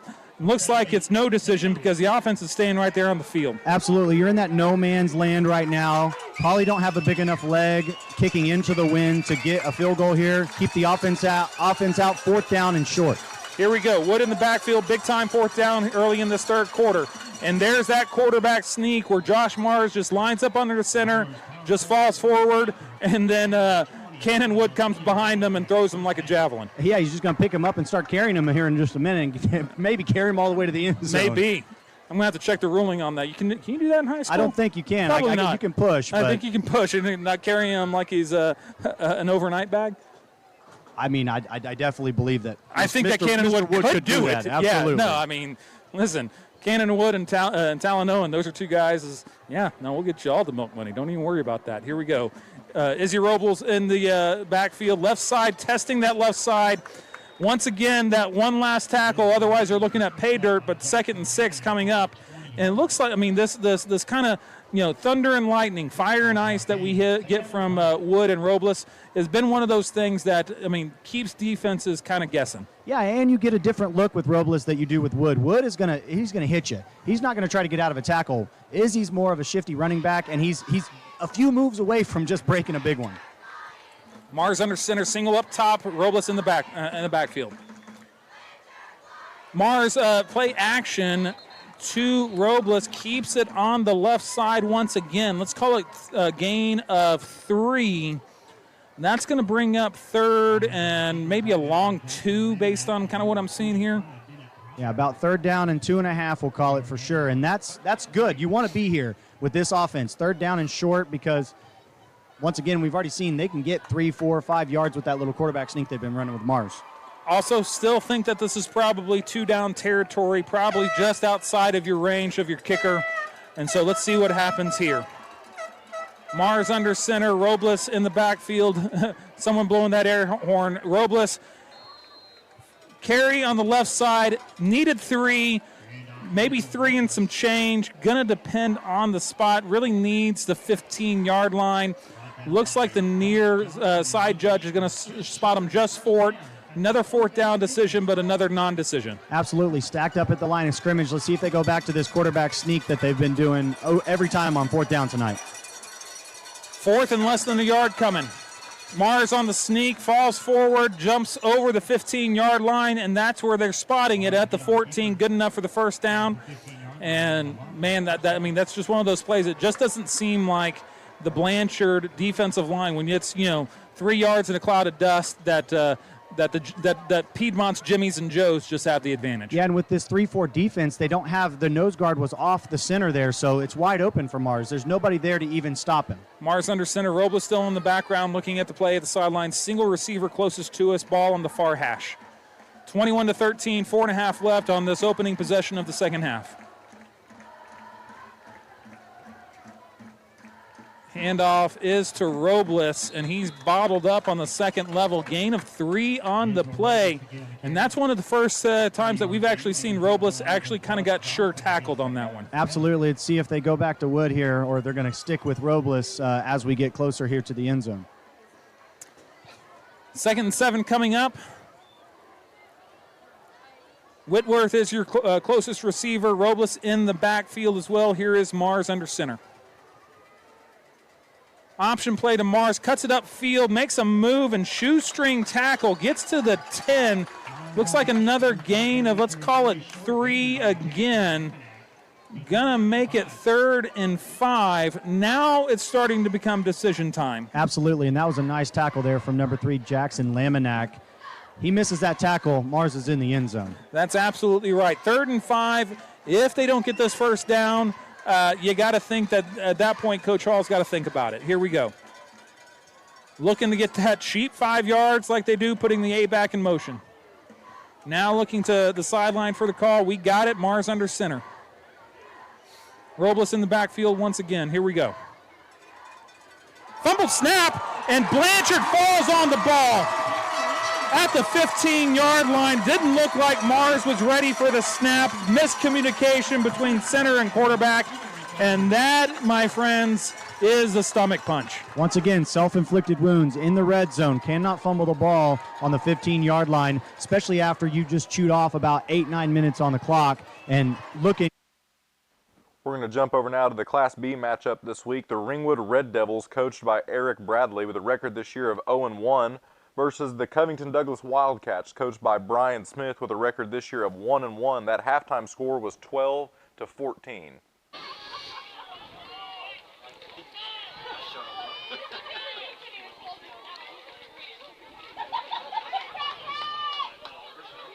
Coach Smith gets the play in.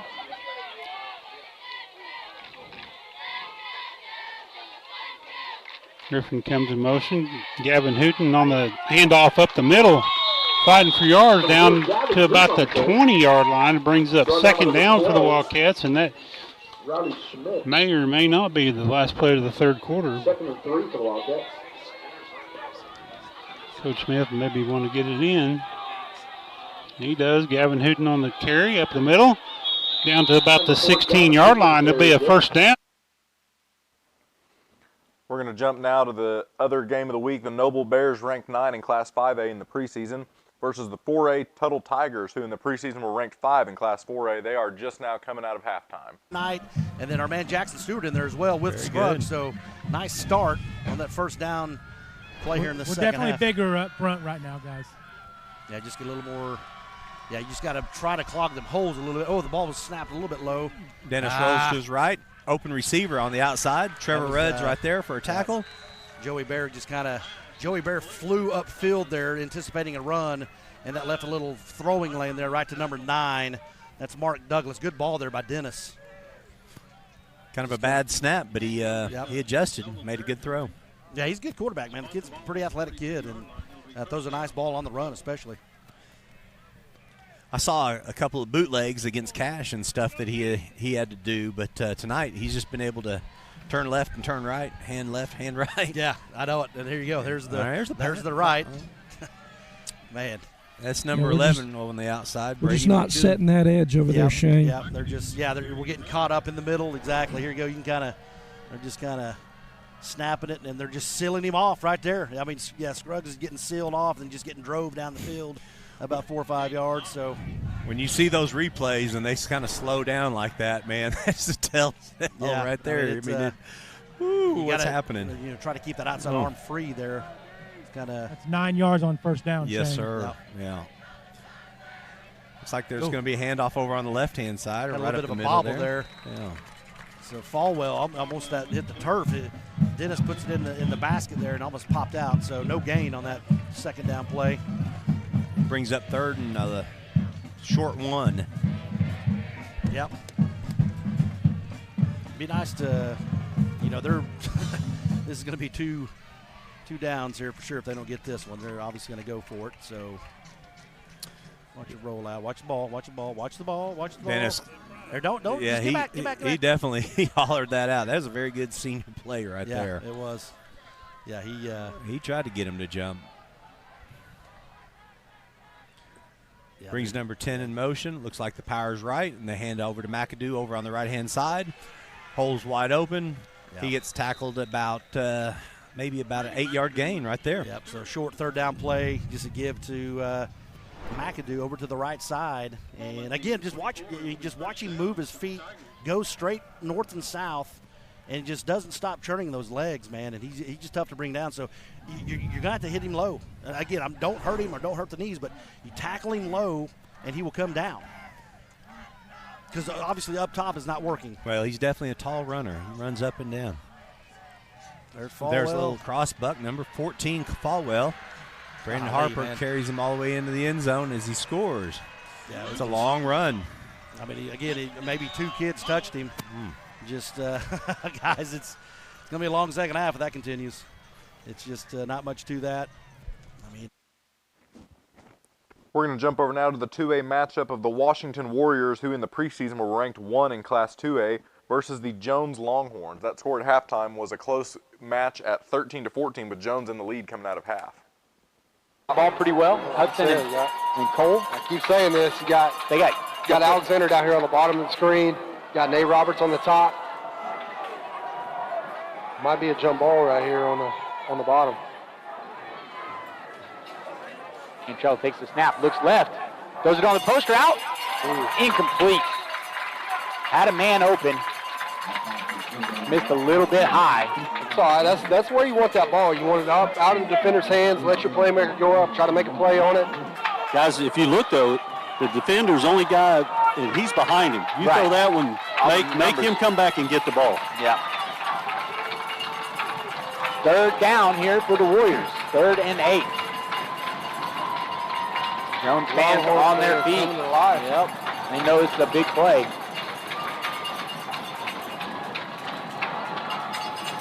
Like confusion on what they should be set up in. There's 10 seconds left on the play clock. Blitz coming. Cantrell throws it over the middle.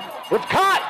Down to the goal line. Just short, but Mason Singletary, Kyle, who's called his name a lot tonight. Yeah, he's had a big night, boys, and right there, that was great. Had 4 wide right there, just split him right over the middle, found a little seam, and Major hit him right on the stride. 1st and goal from the 1 here for the Warriors. You got a little. That's in the ball boy. The back judge has our extra point tee in his pocket. Okay. 2 running backs now on each side of Cantrell. This time they hand it off to Hudson Howard. He's blown up on the middle. New formation brought out there by the Warriors. With Howard and Cole Scott in the game at the same time.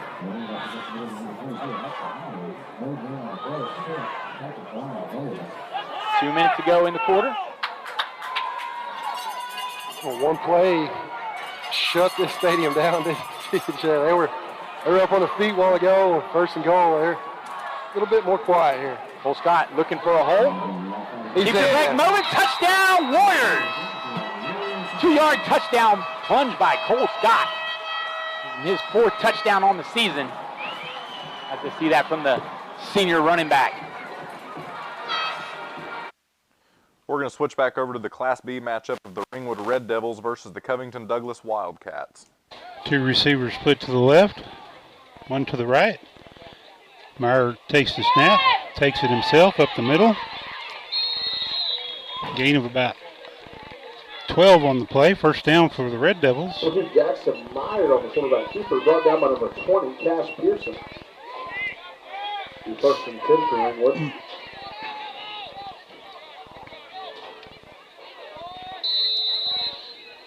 Ball spotted about the 48-yard line. 1st and 10.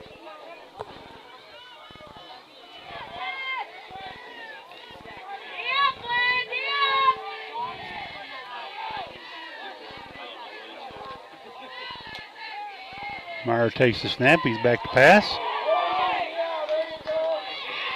Pass complete over on the left-hand side.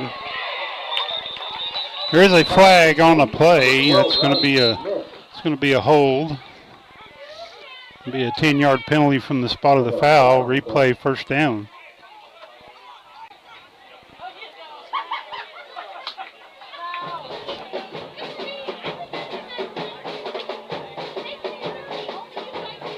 Flag to be charged for the Red Devils. Replay 1st down. 10-yard penalty from the previous spot. My apologies. 1st and 20 for the Red Devils. We're going to switch now to the 5A Piedmont Wildcats versus the 4A Blanchard Lions. Blanchard was ranked 8 in the preseason in Class 4A. Hold on to his guy as looking to make a play there, and it was a chunk play, but that one's coming back. Good, those holding penalties, man, they are killers. Absolutely. Probably could have made a tackle there. The Wildcats probably could have got there on the outside, but unable to do that whenever you're getting held up. 10 yards from the spot, turns 3rd and 2 to 3rd and 12. And so Piedmont gets a little bit of a breather here, a little bit of a reprieve from the holding call. And that was a good play from Jesse Knapp. He was the one that was hung up there defensively, and he kind of held his hands up. And right as he did that, the white hat threw the flag from the backfield. Twins to the left for Cooksey, single closest to us with a run with Garrett in the backfield. Cooksey looking to pass here on the left side, now under pressure, and just to throw it away into the sideline, just gets it away because big number 18, that's Cale Kaufman. Man, he was coming in with some hate on him. Absolutely, and ended up getting there. That was a nice play defensively. Once again, not a sack, but coverage was good down the field. Now we'll have to see what the Blanchard Lions to do. It looks like they're going to go into punt formation here. 4th and 12, you got to think that they have to think that maybe got one more possession in them, but credit that Piedmont defense for standing tall and getting off the field. Absolutely, got a little bit of help, but you'll take it all day. I get by with a little help from my friends. Absolutely. Snap away. Here is the kick. Line drive. Fielded at the 15. We're going to jump now to the other Skordle game of the week, the 5A Noble Bears, who in the preseason were ranked 9 in Class 5A, versus the 4A Tuttle Tigers, who in the preseason were ranked 5 in Class 4A. The score to that game right now is 13-41 with Tuttle in the lead. Okay, good. So with a fake right there, Colin keeps the ball and he goes to his left and picks up a nice. There you go, good. So good there. Bronson Barnett was able to chip that guy just a shade. Little handoff. No, Colin Fisher keeps the ball. Attaboy, good. Runs over on the same hole. Runs it all the way down to about the 10-yard line. Okay, very good right there. So nice job again. So he's going to keep that thing, move to his left, and is able to pick up that first down, get inside the right about the 10-yard line, about the 11 actually. We still get a first down here. We are Skordle's game of the week, and Noble Bears are in pay dirt at the 10-yard line. Okay, here we go. We got to punch this in, fellas. Have to punch this ball in quickly. Colin Fisher looks to his right, rolls to his right. Nope, no, don't throw it. Nope, it's not there. Anybody open? Scramble. Throws across his body, and it is. Gets it off. Hey, guys. Oh, he dropped incomplete. it. He dropped it. Incomplete Yeah, pass. he got away with one there. A flag down, too. He didn't go across the line of scrimmage, No, he did not, Shane. Okay. We'll see what the officials say. Might have been a late hit on him. Maybe a lineman downfield. Be. Yep, I don't know. It's was it? You said it may have been a late hit. Someone said that. He's pointing our way. Yeah, of course he is. What was it? First and 20 now. So that. All right. Okay. So we escaped a definitely a close interception. So this brings up first and right at 20. You're going to stay with trips left. Colin Fisher claps his hands, looks to hand off, decides to keep it, looks to make a run, gets gang tackled by a couple of Tigers. All right, good job. Got about 5 back there, a little bit more maybe.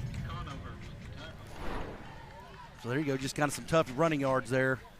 And, yeah, because they're crashing that line. He fakes to Thomas and moves over to the left side of the line there. Be good to see some blocks downfield a little bit better. Yeah. Hold on to them a little bit more. I watched that replay there, and it just looked like a couple of people just touching them, not letting them, not sticking with the block, but throw out here to the right. Brandon Harper on the right-hand side makes a move to the inside, then back out, all the way down. Looks like to about the 5-yard line. 7-yard line, Matt. All right. So again, that's that play we really like. You know, we just move Brandon. He sits on the line of scrimmage, kind of rolls, kind of just moves out when the ball snapped to his right, and then Colin will just throw it to him and just put the ball in his hands. And he does a tremendous job of. That was a nice game there, fellas. Yeah, that was a good one. Need to get down to about the 1 to pick up a set of downs. Okay, all right. Still got a chance for a first down. Fakes the clap. Looks over to his right. Sees somebody right across the middle. There's a catch. Looks like it's right at the first down marker. Yeah, good. Nice right, throw. Great catch, right Logan Kirby. Boy, was he not across the goal line? I don't think so, Coach. I don't think so. His momentum, Shane. Watch here. Okay. Watch here. Across the middle. He catches it. Good defensive play. It was good. Okay, good. Kind of threw that to Kirby's right side. and kind of away from the defender. So that was nice. So here's the power package here, Randy. You got Scruggs and Savageau in the ball game right there. Attaboy, good. He's in. All right, good Easy job. walk in right over on the right-hand side. That's Noble Bear touchdown. Colin Fisher. We're going to jump now to the other game of the week this week. The 2A Crossings Christian Knights, coached by head coach Jonathan Keithley, versus the 2A Community Christian Royals, coached by Matt McIntosh. Kind of toward the middle, because there's no safety over the top right now. Little inside release.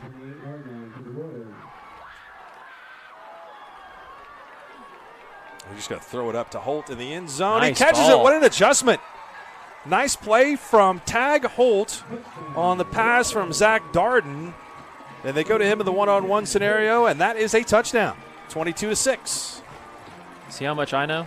Throw the fade to the corner. I think exactly you were what exactly I said. right on your analysis. It really would have been open over the middle, but they did have man situation on that post. Pass complete over on the right-hand side. No gain on the play. Miguel Taringo on the stop. Might have lost a yard or two. Brings up 2nd and long for the Red Devils. 2nd and 18 for the Ringwood Red Devils. Ball spotted about the 18-yard line.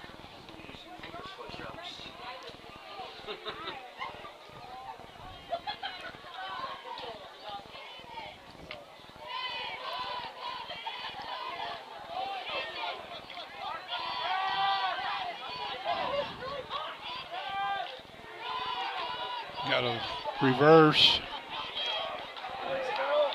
Met by Gavin Hooten. No gain on the play. Brings up 3rd down for the Red Devils.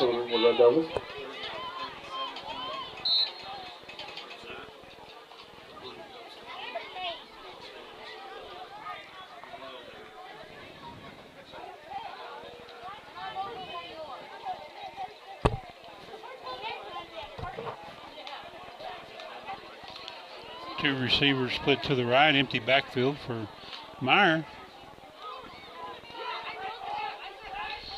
Meyer back to pass.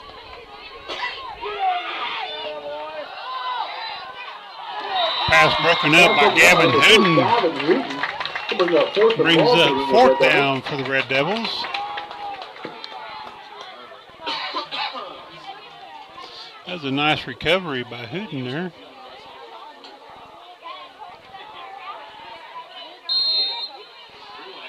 Fourth and long for the Red Devils.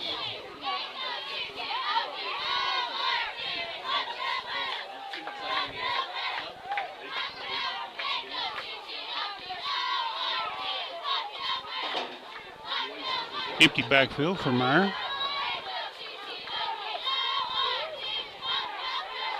Line to gain is about the 1-yard line. Pass falls incomplete. Ball will be going over on downs. Wildcats will have it 1st and 10, about their own 18-yard line.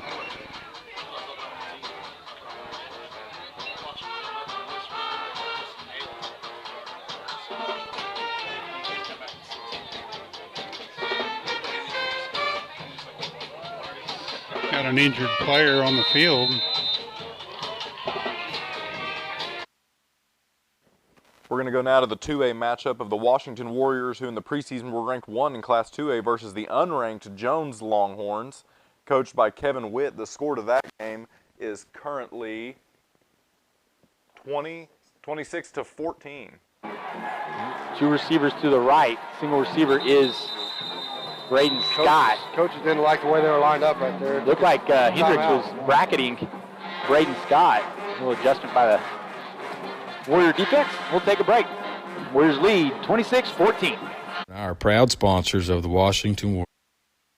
Would be a threat, I think, to even compete in Class 6A Division II, but they are having their way in the Sooner Road rivalry, 27-0, a non-district sweep of Choctaw, Booker T. Washington, and Midwest City is impressive for the Eagles. What's that Deer Creek score, Mustang? The ball is batted down, and that forces a 4th down and 8 potential punt. 14-0 Deer Creek at half. And it is now 21-7. The Broncos are on the board in the third quarter, but the Broncos 7, the Antlers with 21. That is a big-time win for Deer Creek. That would be, yes. This is exactly what community needed here. Get a quick stop, get the ball back. Momentum has shifted in this game here temporarily. Yeah, we've had a couple momentum shifts. Good punt. It's a good punt, some room to run to return this punt. Oh, good big tackle.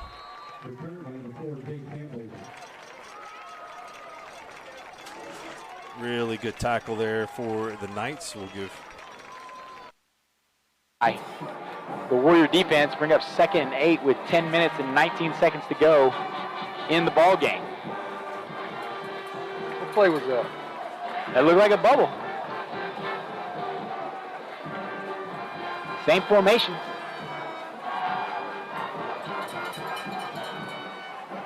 Handoff goes to Milo. Good tackle. Nice tackle. Looked like Jake Coles. Number 28, Jake Coles in the tackle from his outside backer position. Ball will be spotted at the 6. So 3rd and goal from the 6. That's what you got to like about these little guys, TJ. Fearless. They're, you said it right there. Fearless. They're not afraid to go hit somebody. Great job of, man, just wrapping up around the ankles right there and bringing him down.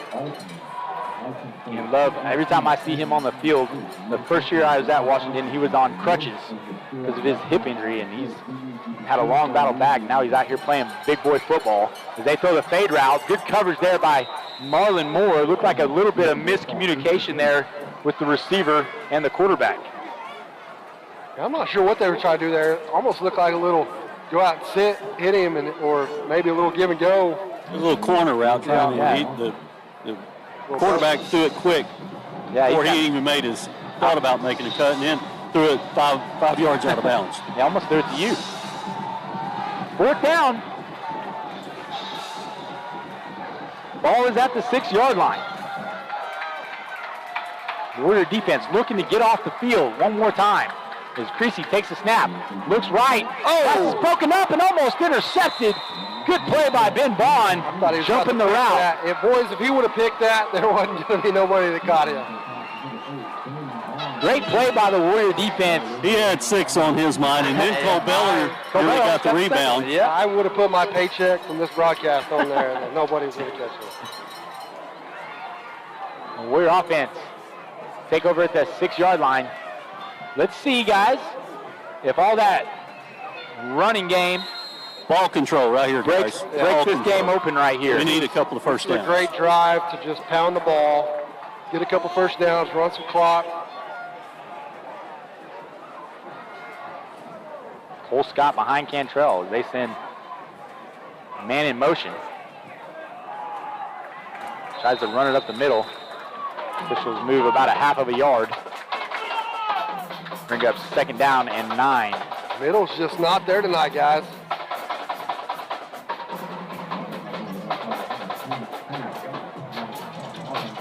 The Warriors let some time run off the clock. Jones putting up a good fight, fellas. Definitely going to be one of those teams. They graduated a lot, only have 5 seniors. However, their tradition has shown through tonight. Guys, got Howard in the game. Might look to get outside the tackle right here. Howard looking to bounce it outside, now cuts it back up. Picks up a couple yards. Check that, only about a yard.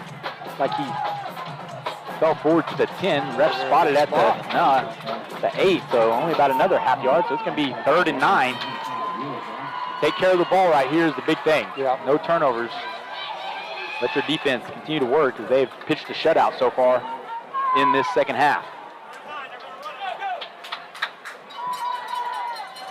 Cole Scott now back in behind Cantrell. Singletary, one-on-one down here on the bottom. Cantrell rolling to the left, looking to throw. Now throws it back. Oh no. We got linemen downfield maybe, and then no receivers in that area. See what the officials call. There's linemen downfield.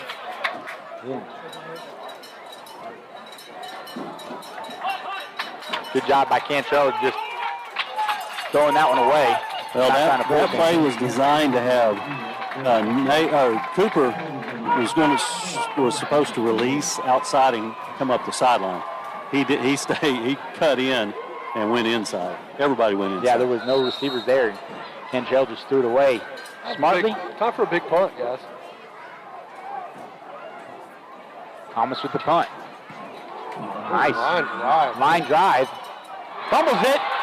Fumbles again, still loose. And the Longhorns. Cole Beller's eyes stood up right there, guys. 34-yard line where the Jones take over again. Special teams play by Mason Thomas. Yeah. Kicking that line drive punt. Those are hard to catch when they're coming at you that fast. I'll tell you what, that was a great punt, but I don't think I'd be one of the guys wanting to pick that ball up. Cole Beller with a head full of steam coming at me. 7:28 to go in the ball game. He knocked that ball back about 5 yards. Right. Longhorns will start this possession at the.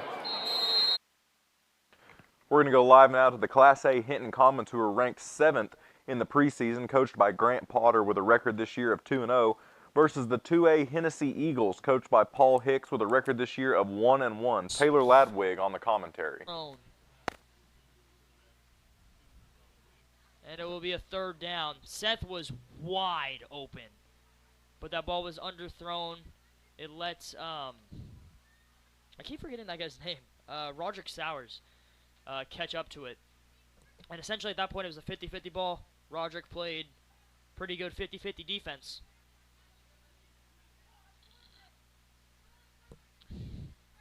And here we go, 3rd and 9.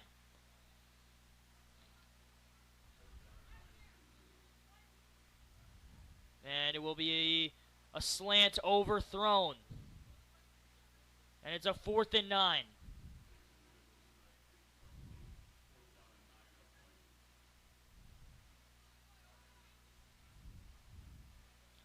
I mean, I hate to say it, but these are the freshman moments. I mean, Titan is a freshman.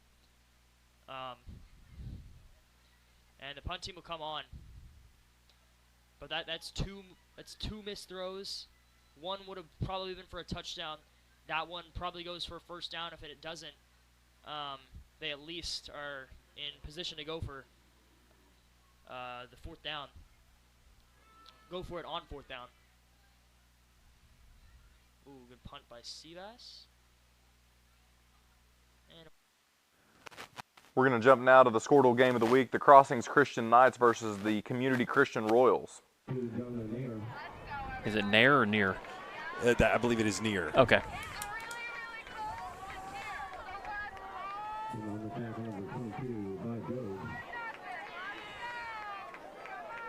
Job comes up at the stop.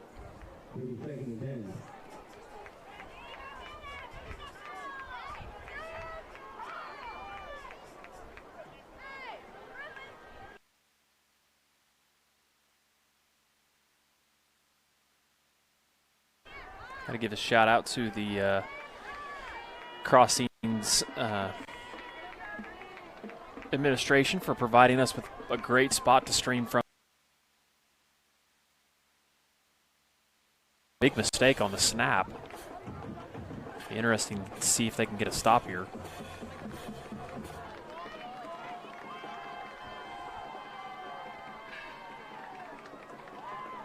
Third down.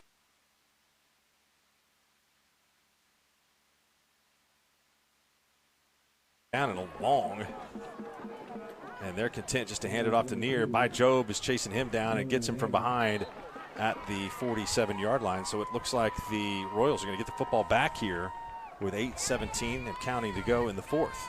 Chance to make up some more ground.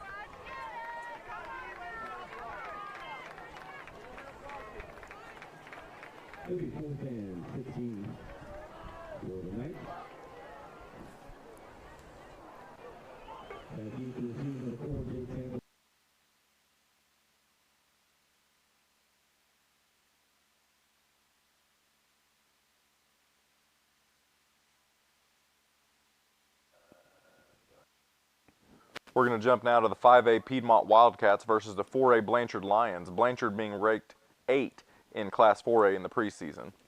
The score update on the Class B matchup this week, the Ringwood Red Devils will fall to the Covington Douglas Wildcats, the final score for that game being Ringwood 12, Covington Douglas 26. Head coach Brian Smith will move the Wildcats to a record of 2-1 this season. His name all night for the Lions, and it's going to make it 3rd down and 10 here. Obviously, two plays here. They're going for it on every 4th down from this point forward. So, but the clock is against them, like you mentioned earlier. Buck 22 left here in the 4th quarter. Still up 15 as Piedmont. Twins on either side, putting a man in motion, tight end in the formation. Cooksey looking to his left, little bubble screen that looks like it's covered well, but and a little crackback block again. I guess we're going to go ahead and let that go. Gain of 3 on the play, ran about 40 yards for the gain of 3, tackled inbounds, which is going to prompt Blanchard to call a timeout. And going back to the play, Tony, here's the thing, man. I like hard plays, but that crackback, man, can be a dangerous situation. Yeah, and that one was actually, I'm okay with that one right there because it wasn't from the side, it was from the front. But the one from earlier was from the side, and that's when it becomes a dangerous play and probably should have been called. They might have called that one right there just for player safety, but I kind of agree with the officials here. Late in the game, 1:10 left to go. They've called a pretty fair game on both sides, haven't thrown the flag, kind of let both teams play. A little bit of a dangerous play, but because that was more from the front, I think that was a good no call. Here we go. Once again, Blanchard facing 4th down and 8, calling the timeout to talk about it because you got to think that this is either you keep hope alive or you salt this one away. 1 timeout left remaining for Blanchard as they get lined up, and Piedmont has to know you get 1 stop and then turn out the lights, the party's over. Talon Owen right there, the claw, left end, definitely someone you're going to want to take a look at, and you got to think he's pinning his ears back. Absolutely. He's going for the quarterback here. Twins on either side. Tight end in the formation. Here we go. Both defensive ends almost in a sprinter formation here, ready to pounce. And here we go. Pocket collapses, and here it is. Oh, goodness gracious. Pass down the seam for Cooksey, and he had them dead to rights. That is Lamanick, the speedster that we've been talking about, and he falls on his back, and it pops out. What a heartbreaking play for Blanchard, but Cooksey put that one on the money. Wide open in the end zone. It doesn't get any easier than that. The ball was slightly underthrown, but I don't think that would have affected it too much. Perriman just unable to bring that ball in, unfortunately, and or Lamanick, rather, unable to bring that ball in, and just like that. We're going to jump now to the other game of the week this week, the Noble Bears versus the Tuttle Tigers, where Tuttle has just made it into the pay dirt territory. 3 scores up here, so they're just going to. 1:20 left in the 3rd quarter, 2nd half. They're going to roll it the other way. There's a handoff right over to Falwell, who looks like he picks up another 3 yards there. Just no dance. There's no left or right, man. They're just straight north and south. So, man, just boom. I mean, just. Like you said, Coach, a lot of those, linemen, they're just staying with their block, and they just keep moving the ball down the field. And the blocks are just pushing down the field as well. So it's tough to stop. You got to have a big boy in the middle to stop that, plug that hole. Just some resistance there a little bit. I mean, yeah. Well, gosh, Luke was trying to. They called That's a fake handoff. Dennis rolls over to the right. It's big number 34. As he rolls out to the right, and that's Jake Tucker. So again, just fake to McAdoo. Or excuse me, it was Falwell. Fake to Falwell. Then Dennis rolls to his right and just finds that kid wide open in the flats, and he gets upfield for a huge gain. So here they go again. Yeah, there may be a play or two here left in this. If they don't score it here, probably going to move it to the 4th quarter. 25 seconds left, don't you think? I mean, they're just letting that. Well, of course, he stepped out of bounds, but that play clock's getting down. Yeah, it's down to about 3 seconds here. 1. He got it right at the. Oh, man, what a block. What a block. Wow. I mean, they just. Oh, my goodness. 18 seconds and counting. They're down to about the 5-yard line right there. Yep. Good job, Devin Knight, pulling him down there. Devin Knight and Trevor Rudd taking the. Yeah, they're going to take that to the fourth quarter. We're going to jump over to the other game of the week this week, the Crossings versus the Community Christian Royals game. We have a score update. The Piedmont Wildcats will beat the Blanchard Lions with a final score of 28-13, moving coach Jeff Hall and the Piedmont Wildcats to 3-1 this season, with the Blanchard Lions and head coach Jeff Craig moving to a rocky start of 0-2.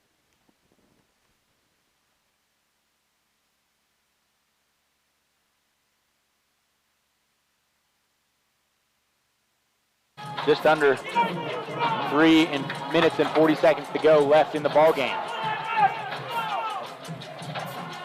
Surprised Jones hasn't used the timeout. At least one. There you have Yeah. 2 remaining. We got plenty. Let that clock keep running. 19 seconds left on the play clock. Warriors can get this close to the 3-minute They might mark. use it after they get us in a 4th down. They might use it then. Warriors might call a timeout themselves right here. And they do. We'll take a break with them. Warriors lead 26-14 in the fourth quarter. 3 minutes and 6 seconds left to go. You're watching Warrior football on WashingtonWarriors.tv. We're going to jump now to the Hinton Commons versus the 2A Hennessy Eagles.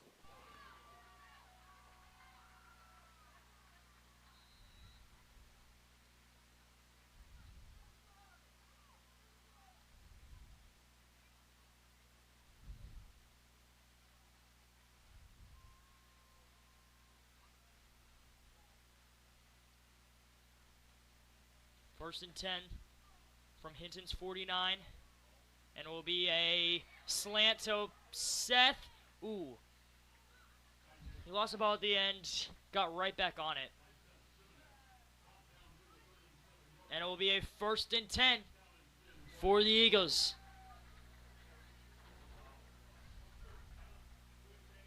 At the 37-yard line.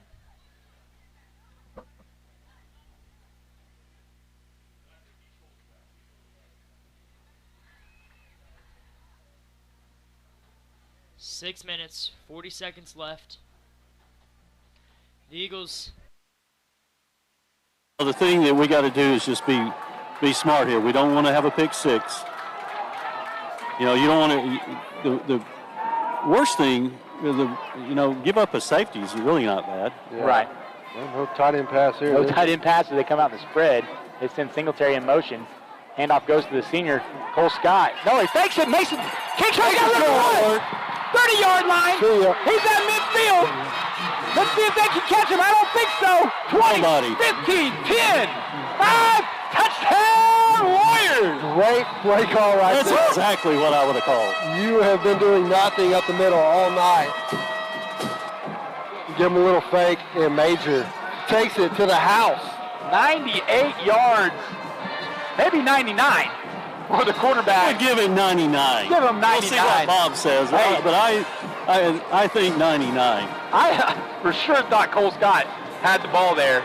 Well, guys, it was a great fake. He let them out, faked that pitch, and turned it up, and there was nobody. Great play Coach call. Beller was the only one, and then Coach Q following it up. That's a dagger right there, boys. Mason Thomas on for the extra point. Snap down. Kick is up, and it is good. We'll stay right here. Warriors lead 33-14. And my goodness, the 9-yard gain. They hand it off to Sebastian. He gets completely leveled.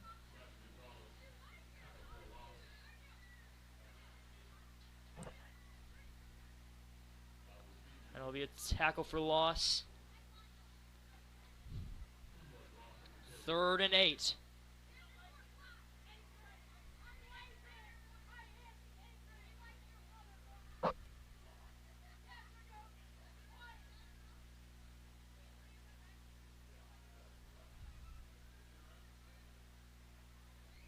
we go. I don't know what in the world just happened. 2 flags thrown. Who jumped?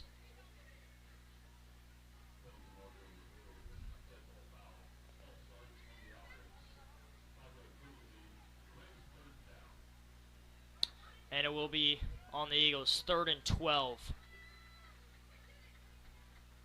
Seabass was not happy.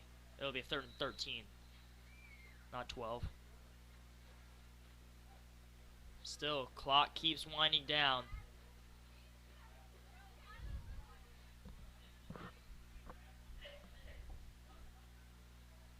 Four and a half minutes.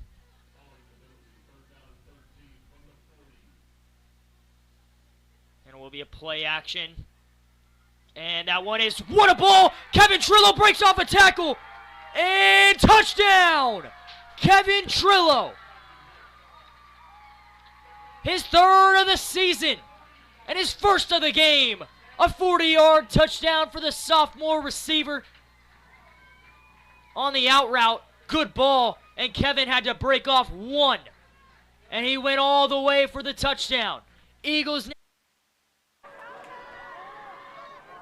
Darden looks to Job, makes the catch, makes one man miss, and finally tackled at the 41-yard line. That will bring up the 36, 3rd down and 4. And the Royals operating rather quickly here with 3:35 to go.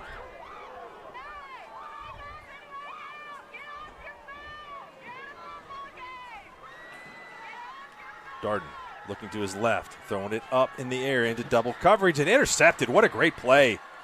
Great play. I think that is near, Luke Olson.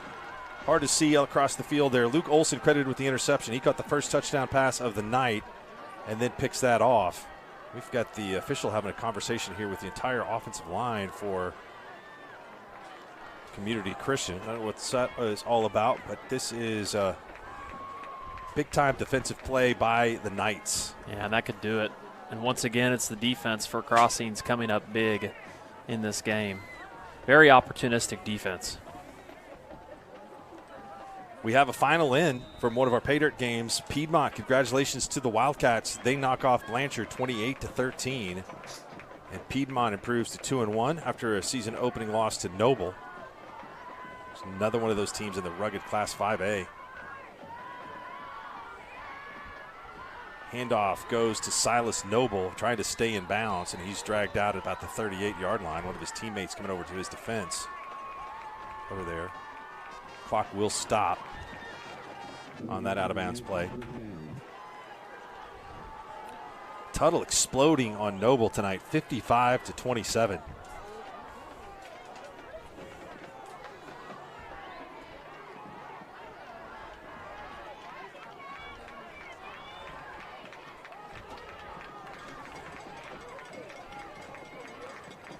Hennessy on top of Hinton, 27-14. That's a very good win for the Eagles. My apologies to Hennessy. Picking against them in that one. That's a good win. How are the Yellow Jackets doing? Another good run there. Crossing's trying to run out some time here. Not reached the 4th quarter yet, 54-12 in favor of Fairview. Oh, my goodness. Got a good one going on between Newkirk and Woodland. 31-30 in the 4th quarter there in favor of Newkirk. OCS, who was a loser here last week, winning big at Luther, at home against Luther, 31-0.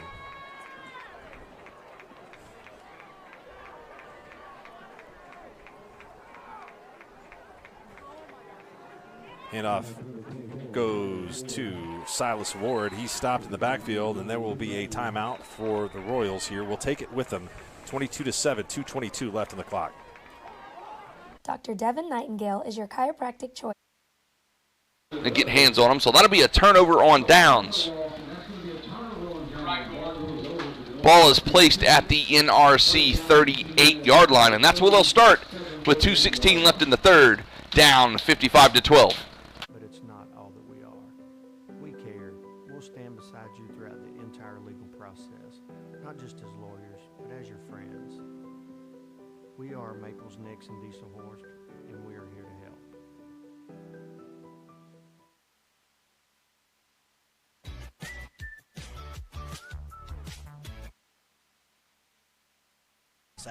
Yeah. So that, there's a lot of positive things there, but we really need. They're going to call a timeout here.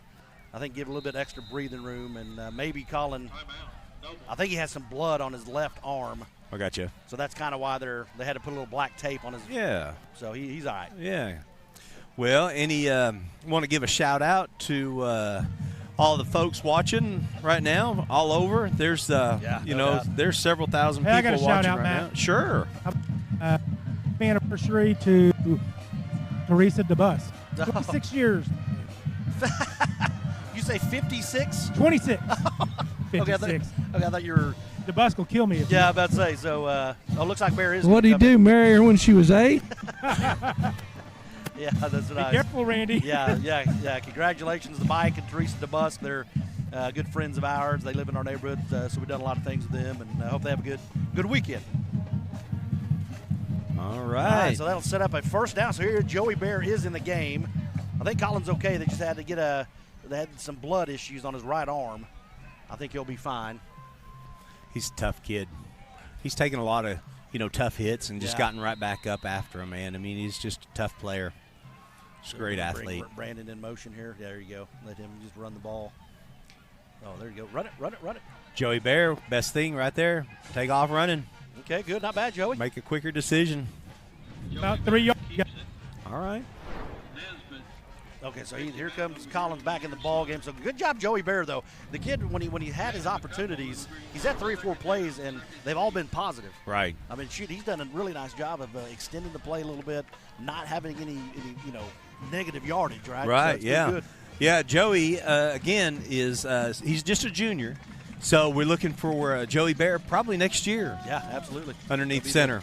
He'll be our guy, and there you go, good. He'll throw to the Good outside. job, Kirby. Looks like Kirby, Logan Kirby. Everybody just calls him Kirby. But, number 12, Logan Kirby. All right, very good. So just a quick flick out. Not much, again, so you just Kirby goes about 3 or 4 yards upfield, stops, turns. The ball's in the air. Go ahead, Scotty. Yeah. Oh, that's first down, too. Oh, no, it's second. It's first and goal. Good. Logan's a junior as well, so that wow. Nice. Attaboy. Very nice by Colin Fisher, man. They just fooled everybody. That was nice. He thought they were going to run, so the backers crashed the line there, and he finds Rudd in the back of the end zone. So tremendous extension of the play by Colin Fisher, and nice catch, Trevor Rudd. That boy. That's Trevor's first career touchdown, I believe, in high school. So that's freaking nice. We're going to jump back over now to the 2A Crossings Christian Knights versus the 2A Community Christian Royals, where the score is 22-7 with Crossings leading. Adam, this Marlowe team has not really missed a beat moving down to 2A. They waxed Chickasha last week and then put it on Comanche 62-0 right now in the third quarter after graduating a ton from that state championship team in Class 2A a year ago. That's just another community that wins, too. You know what I mean? They've really got it going there. Been really impressed with them. Ooh. Ball is batted up in the air. Big paw on it from Cole Crawford. Have some updates in our Paydirt games. Fairview with another touchdown. I mean, they're going to try to put up a 70 spot on their rival. And Noble with another touchdown, too. So are the Gold Bugs the biggest rival for the Yellow Jackets? It's changed so much because of Fairview dropping to Class A. So, I mean, back perennially over time. And I would still say that, yes, Alva would probably be 1A. Watonga's a big rival, and so is Chisholm. I would say those 3 are the biggest, but I would say Alva would be the biggest of all 3. They are the symbol of excellence, by the way. The Alva Gold Bugs are, in case you're wondering. I don't know what that means, but that's what they are. Spent many nights competing with Alva back in the day. It's just been a different dynamic around Fairview, because with them dropping a class, they don't traditionally play Alva. That's a non-conference game now, which used to have been a district game. Same thing with Chisholm being a class higher as well. Royals pick up the first down, 1:23 to go in the game, clock ticking. And movement, and 5 yards will be given to the Royals. But I think there's been a lot of questions, with some people to ask me, just knowing I'm a Fairview graduate, if Fairview's for real. And I think obviously the first 2 games of the season, no offense to the 2 teams they were playing, but not a whole lot of competition. But, Alva was a team I thought that had athletes, but Fairview proved that wasn't the case. Fairview's I think, primed for a great season. I think you had them in the finals, right? Yeah, I like them. I think that they've got a good squad. Class A is wide open this year. It is, I agree. We mentioned it. Ringling made the final last year. They've got a good squad. Homony's got a good squad. They're holding on top of Pahuska 27-22 in the fourth. I think that certainly would signal them as a team that can win that class. Fairview, I think, is very good. You got to like Cashin's chances by the time the season is in December that they will be there. I saw Hooker was up big earlier on. Oh, and Watonga's not a bad team either, and they were putting it on them earlier. 50-0, is that right? Yeah, and I tell you another team that we haven't mentioned is Tonkawa. Yep. They are on top of Perry 51-6. Man. And that's a rivalry game that is not ever usually that lopsided. Look at this Crescent score. Morrison is struggling this year. Yeah. I heard they offensively are just, it's been a little difficult for them offensively. 18-7. They lost to Noah in the opener this year and then lose tonight. That's a final 18-7 for the Crescent Tigers. I believe Crescent now 3-0 on the season. Yeah, that's accurate. Crescent, I tell you what, they can play some defense. Their games have all been low scoring. And it cycles around with Crescent. They've had some down years, and a few years ago they lost in the finals to just an incredible Afton team. But I had heard that they had some good young kids coming up, so it doesn't surprise me that they're getting better.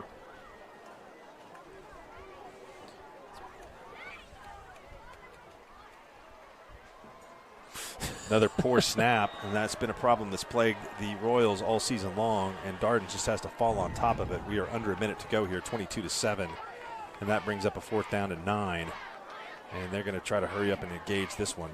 Deer Creek kicks a field goal to go up 24-14 with 2 minutes to go. Big win for the Antlers. Big win.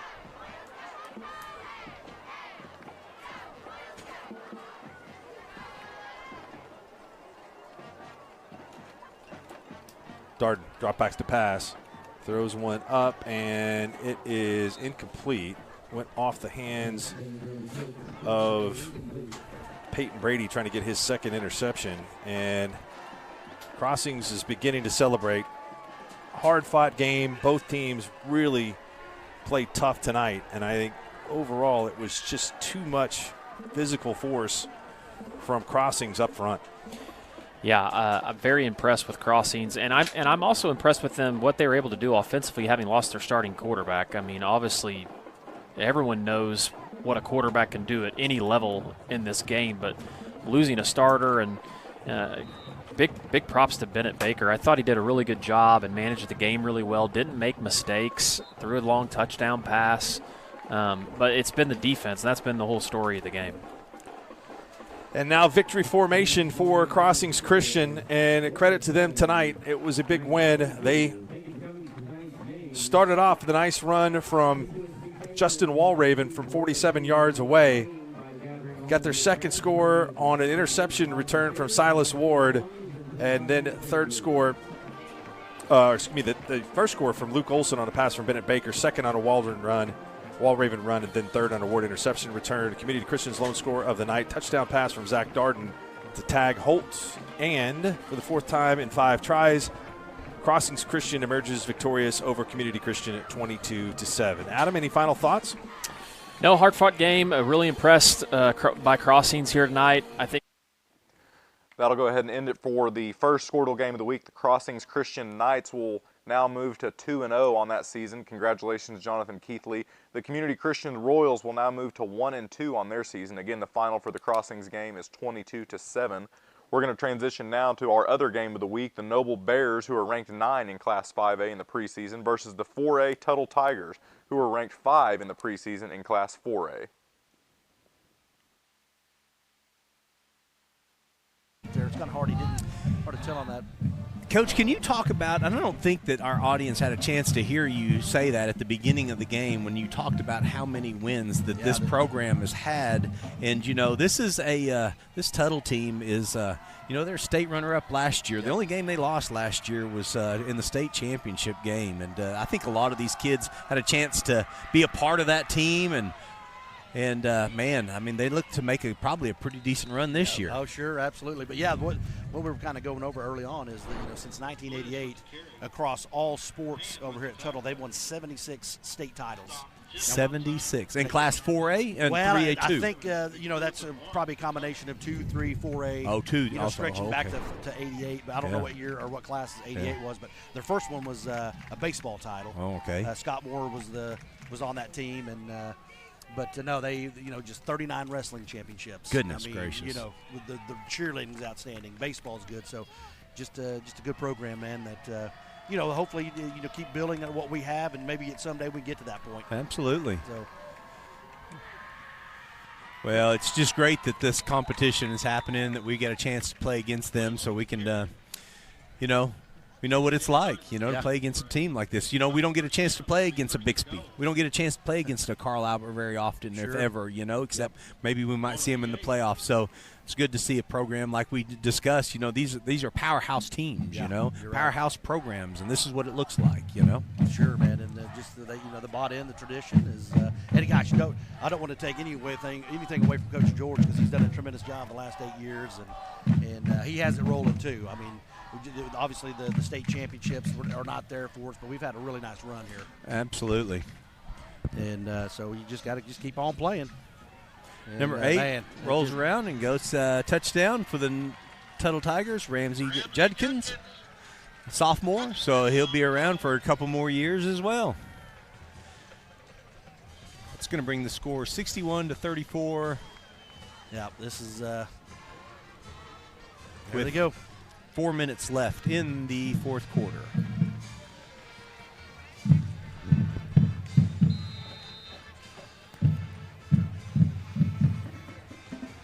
Luke Conley runs over on the left and sticks his hands out, and the ball's kicked right into him. It's a nice block.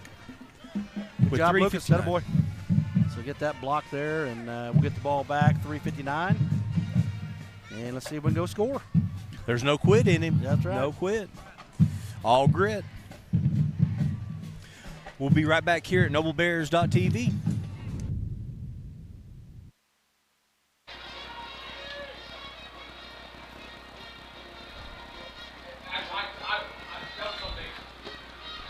.8:11 left in this one, as the Cougars are placed right at the 20-yard line, right between the 20 and the 21. They need to score here, down big. Couple of tight ends, couple of split ends for the Cougars. Bray is to Brown's right, and we have a dead ball. His bodies fly everywhere near the 25-yard line. It looks like this is going to be a false start against North Rock Creek. So that'll back them up to about the 25-yard line, and it'll be first and 10 again.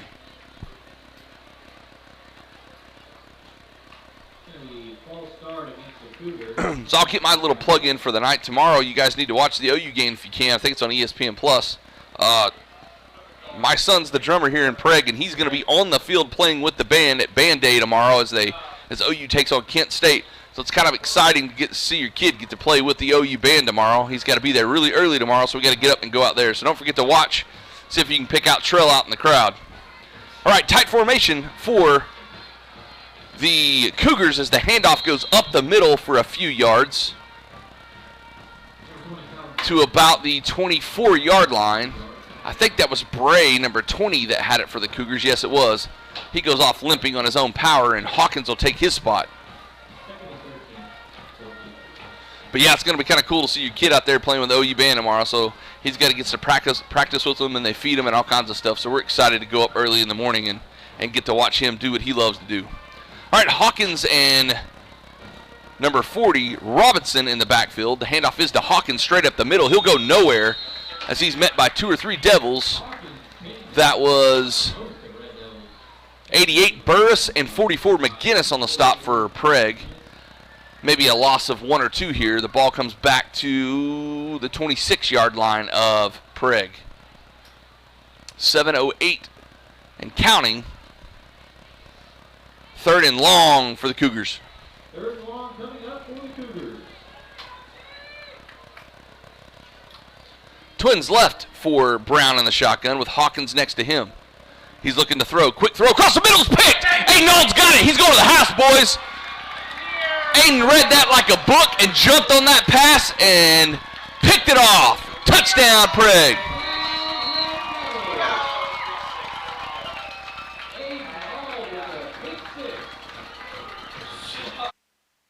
Graham during that time. Joey Bear looks over to the left. It's Logan Kirby, who looks like he's got a toe issue there. Cramp. Is that cramp. All right. I had one of those late night the other night. Yep, those hurt. But yeah, so that was a tremendous game. Yeah, it was. I remember we didn't have the OSN or this stuff yet. I remember we were sitting in the wish we stands. would've. I was with James Reed, and we were Yeah, I was sitting right by next each to other. you, too, Yeah, that's man. right. We were high-fiving. That was sweet. What a game. Fake handoff. Joey Bear keeps the ball. Yep, just pulls out, puts it into the basket of Thomas, pulls it out, tries to go to the right, and just gets taken in pretty quickly there. So that'll be, good job there. I couldn't tell what kid for Tuttle came off the edge there. Let's look in here, see. We got a little replay action for it. Nope, okay.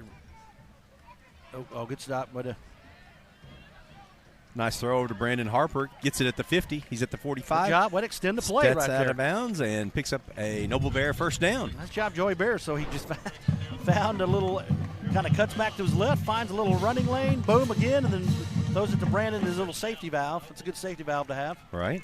Brandon coming across the field, and he picks up that first down so we can extend this drive out. I'd like to see him out of the game, honestly, Shane. Yeah, me too. Yep. I just don't know with LT kind of not playing tonight. I don't know who else you'd put in right now is the only problem. With Kirby with the cramps, and there's Bryson Carey. Attaboy. Bryson Carey with the ball at the Good. 40. Makes Look a at nice this. move. Good. He gets all the way down to about the Yeah, it's a great play there. He just 32-yard line. 32. All just right. swinging out here to Carey. Watch his Kinda move. backs up. Watch he his makes move, a Coach. Sweet move. Good Nice catch. catch. Good block there by Rudd had him. Oh, he splits him right there, right in the middle. Oh, Yeah, that's that was a a great tremendous job. jump move. Jump Yeah, it stop. was.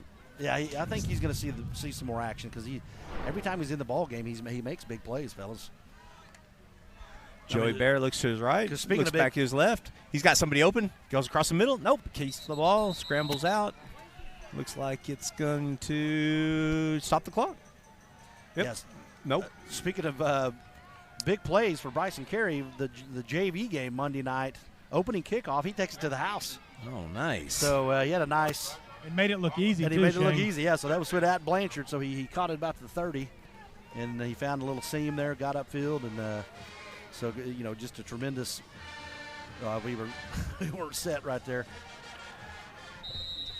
We're right on that. It's gonna be close there. I don't know if they'll give it to us. Might be Pretty close, Scotty. a yard short, guys. Gotcha. About a yard.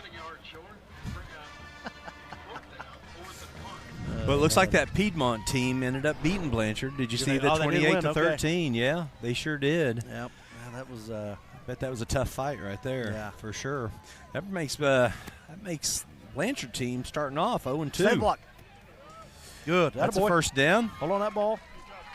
I like Good to see it a job, little Joey. tighter, Attaboy. but very good. Joey Bear. Hey, good job of blocking up top there. Trevor Rudd kind of stayed with his man, so that was a nice job. Joey Bear was able to kick that back to the left and picked up the first down. Tremendous job. Go score here, kind of make it, get it, cut that down to. If we get a score here, that'd be huge, guys. It sure would. Nope, not there. Okay. There it Joey is. Bear, Brandon Harper. It's a nice little gain Yep. and a good throw on the outside. Sure was, man. So good job. Good stopping the clock. Give us some more opportunities to punch this in here. Picked up about 7. So good play, good pass. Strong arm, Shane. Yeah, he does, and he's an athletic kid, man. And you just physically just get in the weight room, and but he's very quick. Has just a good athlete, man. So it's good to have him there. Joey Bear, number 10, junior. Colin Thomas, senior, right beside him. He looks to roll to right, throws up a jump ball up in the air. Wow, where's the flag? I know it's not going to matter, but golly, can we see a replay right here? Mm-hmm. You got to do something. It's he wasn't interesting. even allowed to jump. Yeah, he just climbed our guy. I mean, so there's Lucas in the end zone. Well, no different than the Bears got to keep playing Shane. No, I know. That's like the I said, officials got to keep officiating too. Yeah, you're right. That's right. You're right. Joey Bear with a handoff over to Colin Thomas on the right-hand side. He's taken down. Looks like it's going to be for a very short gain. Well, they said Scruggs with the carry, but it was actually Colin Thomas. Yes. Yeah. So he did not pick anything up there. That brings less than a minute and ticking. He got about one. He got one, Shane. Oh, got one. Okay, so this is 4th and 3 there. So we need to. All right, so. There he was. Joey Bear makes a move, pulls it down, and he's down. out at the 10. I think we got it. We're almost on the 10, right? It should be a first down. There's only 3. He's right on the 10, so that should be a first down. There we go. Good. All right. Attaboy, Joey. Let's go score Way right to here, keep man. moving the chains. Great job, Joey Bear. And then number 14, he's been playing well all night, too, for Tuttle. Luke Falwell. Throws it up in the air. Jump ball. It's down, Brandon took it away He from took him. it right away from him. Right in the end zone. Nice catch, Brandon Harper. Yep, so you know what, guys? I mean, as much as Tuttle's going to have to figure out some things defensively, too, though. You know what I'm saying? I know they're obviously going to win this ball game, and they deserve to win this thing because they just outplayed us. But, I mean, they've given up 41 points this evening. So their coaches, you're going to be obviously happy with the win, but they're going to have to figure some things out defensively as well moving forward because they played Blanchard in week 5, I believe. And that should be a good shootout there. That'd be a good job, Tatum. And Swoops with an extra point. Again, very good. He's Like solid. Mr. Swoops. Yeah. Swoops. Swoops. I like Yeah. swoops. Swoops. That boy, Brandon. Swoops, there it is. Swoops. Yep. Yeah, good job, Brandon. Just get up there and he just took that one away. Yeah, he sure did. And the guy had a huge advantage on height too. So we're going to end up. Guys, that's 19 catches for 134 yards, 2 touchdowns for Brandon tonight. Man, that's a nice effort. Great effort right there. 19 catches. That's that'll help the average. Well, unfortunately, this is going to go in the L column tonight. But again, give Tuttle tons of credit. But the good news, fellas, is get an off week, kind of get healed up a little bit, rest some, and then let's just get after it because I feel like our district pretty wide open. I think so too. I You mean, see some of these scores that have come in over the last couple of weeks, and it looks like Noble Bears are going to be right in the middle of it.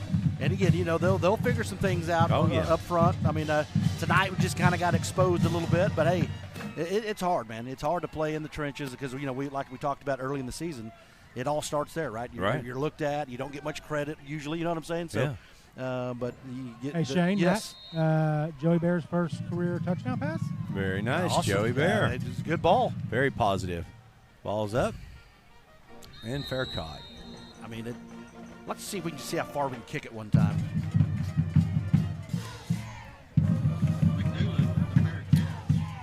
But so they're just going to go ahead and down this thing and run this clock out. And so that will be the victory formation for the Tuttle Tigers. And that'll bring Tuttle to 2-0 for the season. yes. Noble Bears. Who do they got next week? Let me 2-1. Happen to see who they play. I think they play. Let's see. I think they got the team that we play, I believe. Let's see. Before I say anything, I'll just take a look at it. Wouldn't be Piedmont, would it? Let's see. They got Guthrie. Guthrie. Yeah, they play that here. Guthrie comes here. Oh. So that that'd will be a heck of a fight right there. Well, that's going to be a top 10 game right there. Yeah, it's got to be. That Wow. may be the game. Wow. So.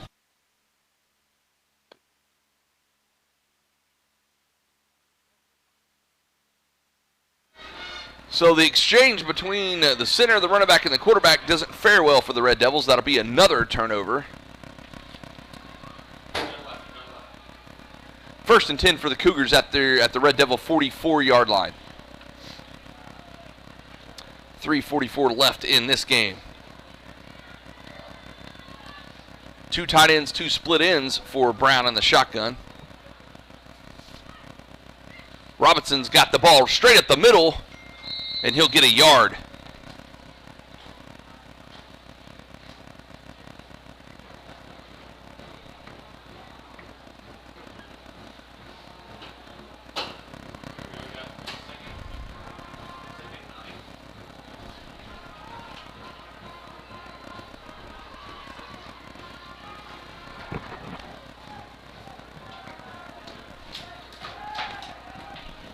3:11 left in this one. A couple of receivers split out to the right for Brown, who's got number 40, Blaine Robinson, in the backfield with him.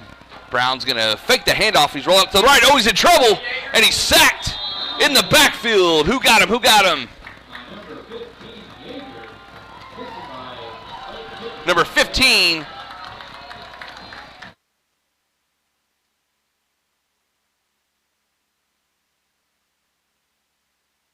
Number 15, Yeager's credited for the sack for the Red Devils. That'll knock them all the way back across the 50-yard line to their own, to the NRC 49. 3rd and long here.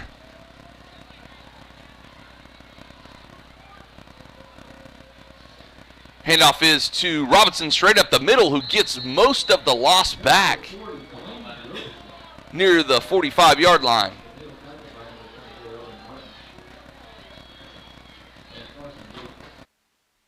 If you want to continue watching the North Rock Creek Cougars versus the Preg Red Devils, you can continue that coverage at the PregRedDevils.tv to continue the coverage of that game. The score on that game is North Rock Creek 12, Preg 62. Right now we're going to wrap it up for our pay dirt for this week 2. The game of the week, the Crossings Christian Knights, who were ranked 9 in Class 2A in the preseasons, will beat the Community Christian Royals 22-7. Jonathan Keithley and the Crossings Knights will move to 2-0 on this season. Our other game of the week, the Noble Bears, who were ranked 9 in preseason in Class 5A, will fall to the 4A Tuttle Tigers, who were ranked 5 in Class 4A. The final score on that game, 61-41, with Coach Brad Ballard moving to 2-0 this year. Moving on down to the Hinton Comets, who were ranked 7 in Class A, versus the 2A Hennessy Eagles.